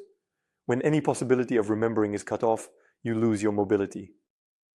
With your last strength, with whatever mobility you have left, you split your consciousness into 7 parts. One part stays here, and others are drawn there, where it's accessible. Why 7? Is he doing this intentionally? I have a lot of questions right away. Why 7? Because a person has access to 7 realms? Well, right through the gates? Yes. So there's the space where absolutely nothing exists. The space of the inorganic world, the space of the physical world, our parallel worlds, the space of fiery beings, demons, angels, archangels, it doesn't matter what it's called, the space of informational fields, and the space of our Creator, the gods. And he definitely sends it to all 7 places. So it can't be that I send it for 5, right? Everything is always possible. But we're talking about the fact that in most cases, so yes, I can take some unique case, talk about it, and it won't fit anyone else. Why? I'd rather talk about the most common variation of events. This will suit the majority of the audience, at least they'll know what's going on. All right. So a child, let's say at 4 years old, sent 7 of his, kept 1 for himself, so he sent 6. It turns out he sent them, or he has 1 and sent 7. Well, it's not even about the rules. He just, like an octopus, spread out with all his tentacles and reached as far as he could. He spread out just across these realms that we are going to break down now, through the gates, 1 little piece in the first, 1 in the second, in the third, and so on. And for what purpose? To look for an exit there, or what to do? Not even a little piece, it's more like, a camera on a wire. To seek knowledge, to look for answers to your questions, trying to hold on to what you're already losing, like memory. You lose it like something that's available to you. And you start looking for, or trying to get that memory back, or to pull out information on how to cope moving forward, how to survive here. Because at this age, the process of dying becomes obvious to you. So you start to crystallize, you tighten up, and day by day you become rougher and rougher. You become more and more dependent on words. Thoughts start to suffocate you, and your physical body becomes a limiting factor. You start to lose control over your dreams, meaning that's it. You begin to turn into an ordinary average person. And this last cry of the soul, well, not the soul, but of your consciousness, IT. So how is this done? Well, it's kind of unconsciously, roughly speaking. Conscious. That is, a 4-year-old child has knowledge of both at the same time. Well, it doesn't matter. There's no knowledge. For them, it's just a given. And this is like a natural process. What's happening? Well, look, this is how it happens. But try the kitten to push it to the edge of the table to see what happens. It will resist. Why will it resist? Well, because it knows how to do that. It's completely aware of it. So it turns out the child doesn't just sit there thinking, okay, I'll go to all the parts through all the gates. It's more of a reflex at the energy level.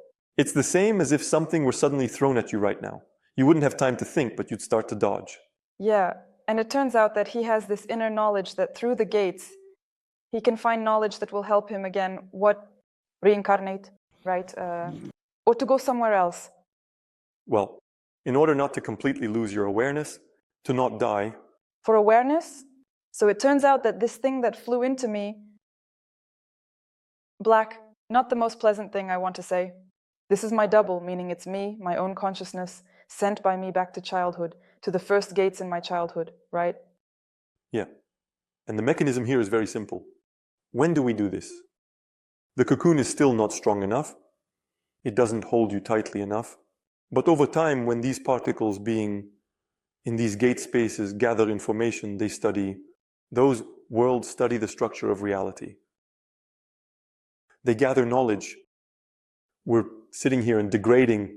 We are all becoming harder and harder, less and less mobile, less and less receptive. We are losing our extrasensory perception. We are losing the art of dreaming. We are becoming completely materialistic.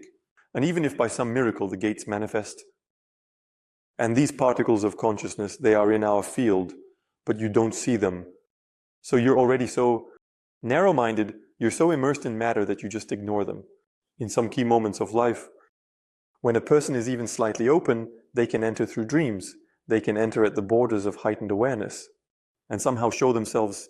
In most cases, the human psyche identifies them, or as hallucinations, or as something scary, and you need to urgently distance yourself from it even more.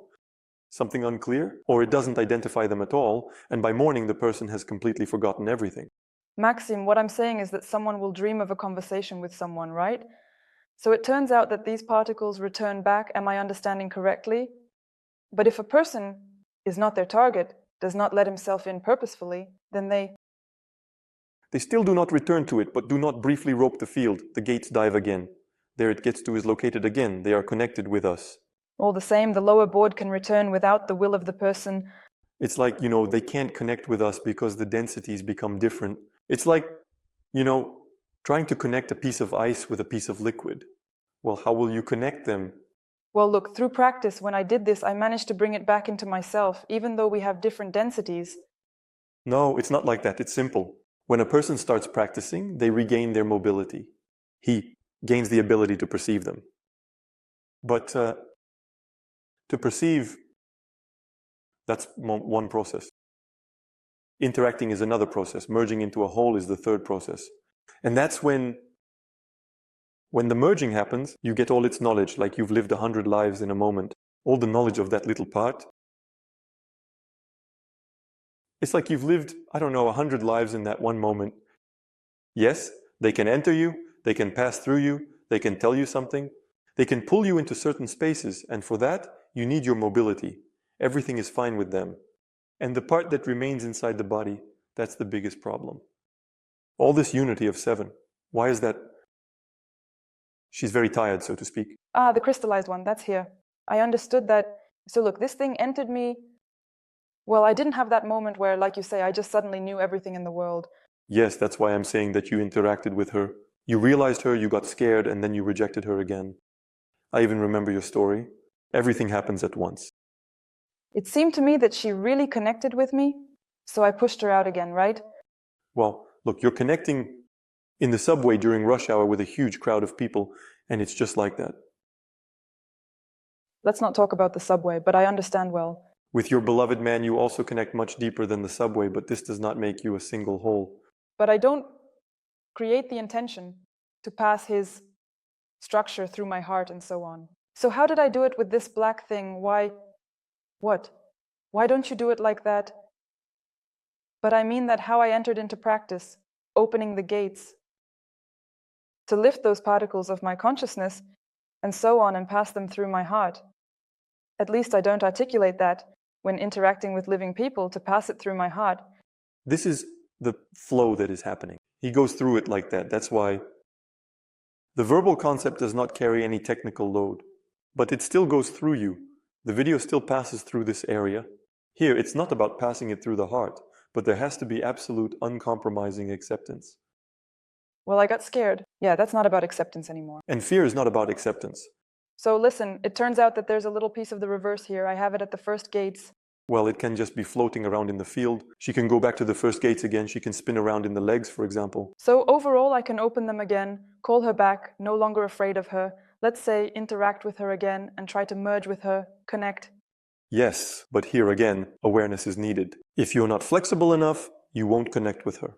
It will pass through you. It's like, well, okay, there's water, liquid, that's all clear. But there are radio waves. I don't know how to connect a radio wave with the physical body. Yeah, there's no way, it just passes right through you. And that's it, you can't do anything about it. And you need to become a radio wave, but you're not a radio wave, you're a physical body. And this moment is resolved through practices, increasing your level of mobility. It's like that little piece that's inside the body.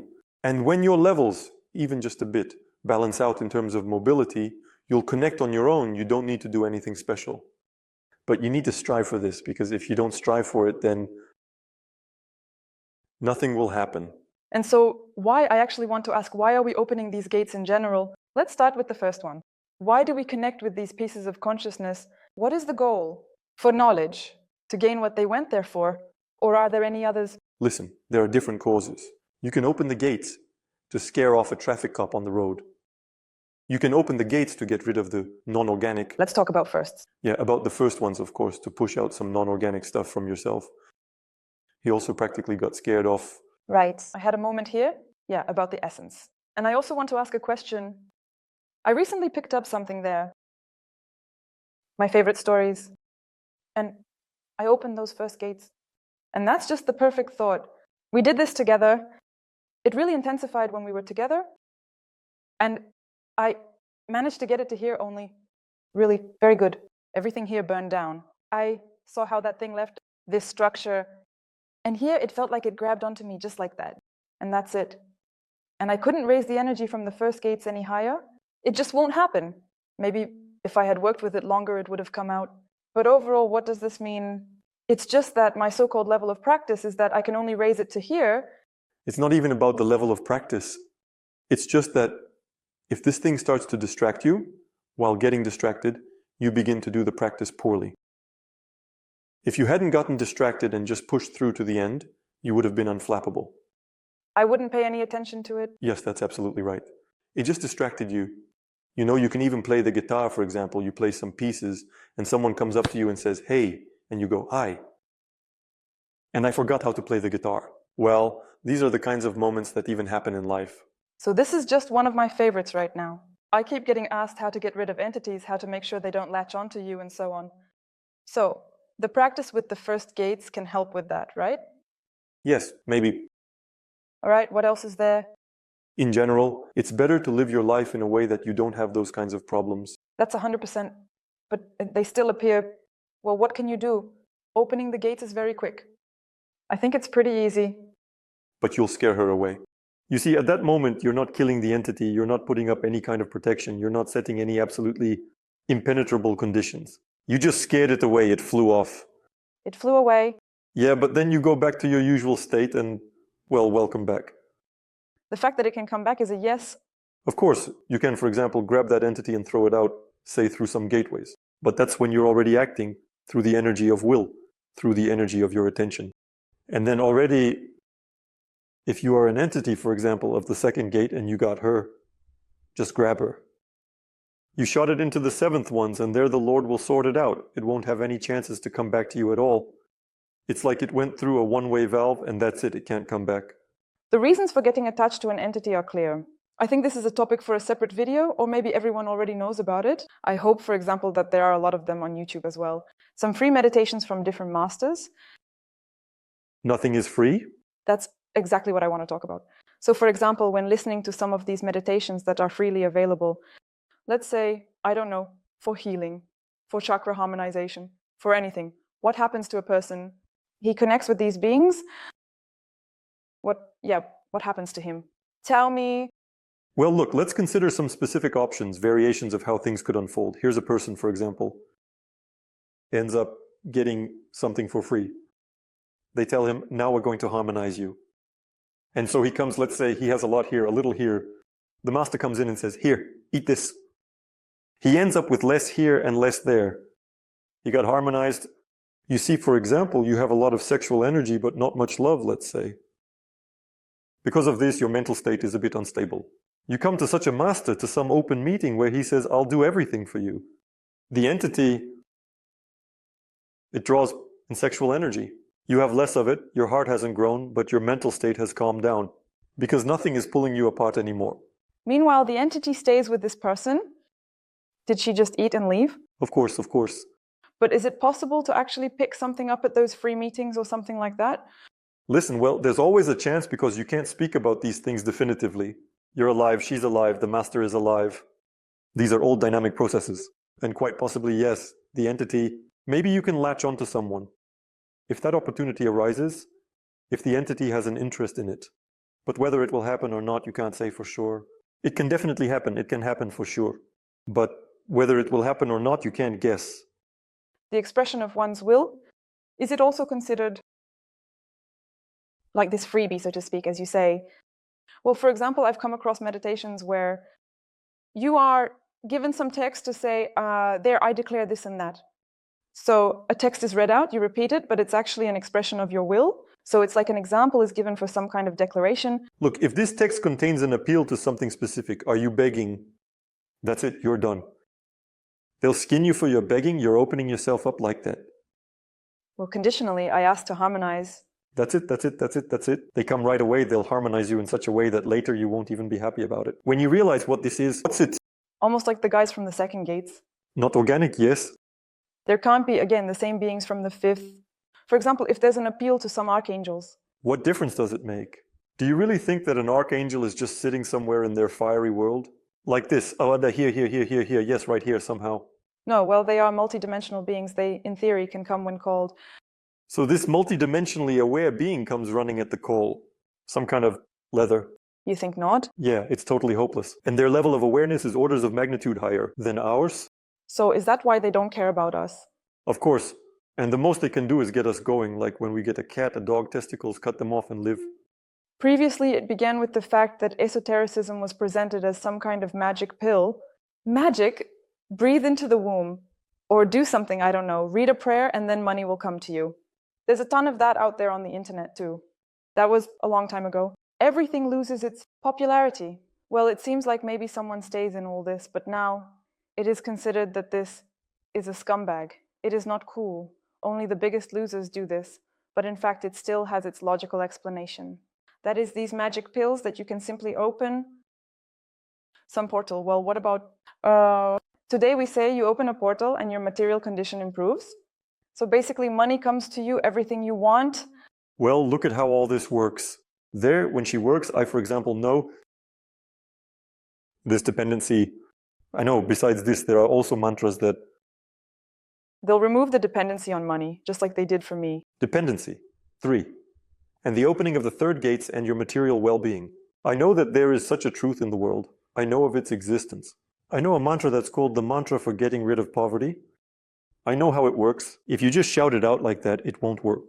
You need to know how it works. I've trained myself to do this mantra. I didn't teach it, I practiced it. And of course, I took advantage of it. I took advantage of it in such a way that basically I wasn't struggling. Yes, I've had different periods in my life. And during these different periods of my life, I realized that either you practice regularly, you do it. It's like going to work to practice because otherwise nothing happens. Or you sincerely believe that I practiced just once and now everything will be fine, but nothing happens. That's why I say that you can do this through energy. But you have to go to practice like it's a job, otherwise nothing will happen. Yes, you can. And so there are people who heard something somewhere like, where is this mantra? We quickly Googled it, and it seems like Google gave us something. I'm going to say right now, yes, this won't work. That's not how it works. It's a whole system of knowledge that you need to master first for it to activate. So I just talked about it. Yes, the third gate, well, it's located at the hip level. Do you know what percentage will be able to take advantage of this? Because you need to practice it. And when a person starts to practice this and sees what state they're in and what needs to be done so that they truly burn. When you're not in a state of material well-being, he'll say, yeah, well, forget it. I'd rather go to the factory. But I was stubborn. I was crazy. I said, no, I'm not going to the factory. I'm going to do this right now. I'll tie myself in a knot, yeah, and I'll practice it. I tied myself in a knot and started practicing it. Then over time, I said, yes, you can do this much easier and more pleasantly. This is still a period. There was austerity back then. But it works. I've seen that for myself. And so when you start to really understand all this, then you throw around phrases like, yes, meditate for 5 minutes. You will have everything. I say, yes, no, it won't. You won't just have to practice for 5 minutes, but regularly over a period of time. No, that's clear. It's just that right now, this topic is generally popular, but not like that. Practitioners of various kinds, and many people really practice every day and not just for 1 hour. Then they practice exactly. That's what I'm talking about. But nothing works for a person. He found some nonsense that doesn't work at all. The same mantra, the mantra that was given to you by a vibration bearer and the mantra that you downloaded from the internet are two different practices. To be more precise, one is a practice and the other is just a shaking of waves. By the way, I had a question about the mantra. Isn't this a connection to an egregore? Which one? Where's the mantra from? An egregore is created by people. So when a person enters some kind of system, naturally he will become attached to the egregore. My tradition is not systematic. So far, practically nothing is known here, even though I've been quite open about everything for the 2nd year now. There is no egregore here because no one is creating it. But there are a certain number of people there who has trained there, who has gone through it. And all these people have such a configuration from which an egregore cannot emerge. Not at all. Interesting. For an egregore to emerge, we need to make a group of people think in the same direction. Where does my practice begin? We turn off the inner dialogue. Yes, and the diameter. Let's say in your field during the practice, indeed, they managed to turn off the inner dialogue, but you have a large number of people training and finishing the practice day, for example. All think about roughly the same thing. They create it, the egregore gets activated. What are they all thinking about? About money, about wealth, about relationships. And those egregores have already been created without me. And we won't, overdo it by saying that just because you thought about something for 5 minutes, it means you've connected to the egregore. The egregores have competition. They are in a battle for the number of people. It's precisely they who don't allow us to be utilized in large numbers because it's not beneficial for them. They need a lot of people. This game is at the level of human egregores. The unification of society. And it goes on, it exists. We are outside of this game. And even if somehow this little egregore of ours appears, yes, it will be torn apart in 3 seconds. These huge religious egregores, they won't leave a stone unturned. That's what I wanted to ask you. Do you have any special mantras that aren't related to either Hinduism or Buddhism? Well, obviously they aren't related to any Orthodox prayers. Are these different texts? Yeah, no, they're all the same. More than half of them can be found on Google and they won't work. What I'm getting at is, doesn't it happen when you recite this mantra? Isn't this connection to the egregore from where this mantra comes from? Which egregore? I don't know where your mantras come from. Yeah, and no one knows, so that egregore doesn't exist. Basically, what are you so afraid of connecting to? No, I'm not afraid, I'm just curious. The Christian egregore really exists. If you say Christian prayers, yes, you connect to it because it exists. But where do we have anything? No, this system works completely differently. I connect when I create a mantra transmission, when I connect the sound. Your energy, and it aligns with yours. And this kind of sound moves the energy like this. Here she conveyed this. What it is clear about, that is, if you take the same mantra, yes, just somewhere there from a year, there on the energy of persons, and like each no one, it will not work. There's no point in listening to mantras if there's nothing there, but still, with each mantra, it's the name of God. Still, there are some things. A young Russian there will be some progress, but you can, I don't know about that. Learn to create some primitive objects through online lessons. Let's say programming or 3D modeling. You can make something primitive, you'll learn it quickly, but you'll never become a top-notch specialist just from online lessons. Well, that's impossible. You need a teacher, you need a mentor, you need a guru who will tell you all the nuances, all the details. And here it's the same. Yes, there will still be a certain effect happening. It will, yes, still, something inside will be there, some threads will be pulled, some strings will still vibrate, but if we're talking about fast, effective here and now, it's only a direct transmission. And here it is no longer about that. What kind of mantra is this? And in what showed you on an energetic level? The person who showed you this mantra was transmitting it to you. And so, having received this mantra, it will work exactly like that, as the bearer of this mantra demonstrated it to you. And not just where you found the words and that's it. Can we travel through the third gates? You can also travel through these worlds with your physical body, just like we talked about the first one. Yes, you can. Have you really met such people? Examples. Shoeshan told us a story, well, not just to me. He told us a story about the world he is in right now. It's not his world. So this one, yes, when he got here, he doesn't remember anyone at all. So he basically started living from scratch, somewhere in the middle of his own life. So he practiced somewhere in another space, right? The space of the third gates. Yes, he practiced in a tradition. Something happened to him there. Right now, I just can't pull the details out of my brain. Yeah, maybe he doesn't talk about what happened to him. And he just ended up here. So, he had something there, his own life, like, for example, a family and so on. He practiced there just like he practiced here. And when he got here, when he realized what had happened, that no one remembered him, in general, he looks at him like, who are you anyway? He remembered them. They were also there, yes, but he remembered those people. And here the people are similar. Well, it's like the storyline is already different. So can we move through the space of the third gates? Well, I don't know. We might go to Peru, or maybe we shouldn't go. Just enter through the third gates and see. You're talking about moving within a space right now, not between spaces. Like we have techniques that develop teleportation. I don't have the time or energy to develop this technique. It's easier for me to just pay for the plane tickets and not worry about it at all. A bimodal distribution of resources. We live for 100 years. There was this story, I don't know if it's true or not, about Osho. When a student came to him and he says, well, teach me superpowers.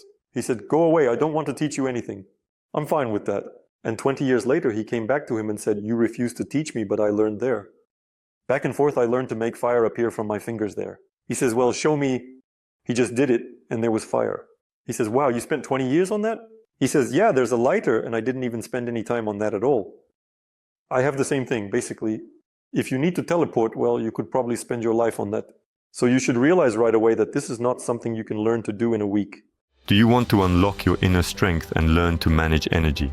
The course, Power of Consciousness 1. Practical energy will provide you with tools to improve health, develop intuition, and gain a deeper understanding of the world. Join and start changing your life right now. Link in the description.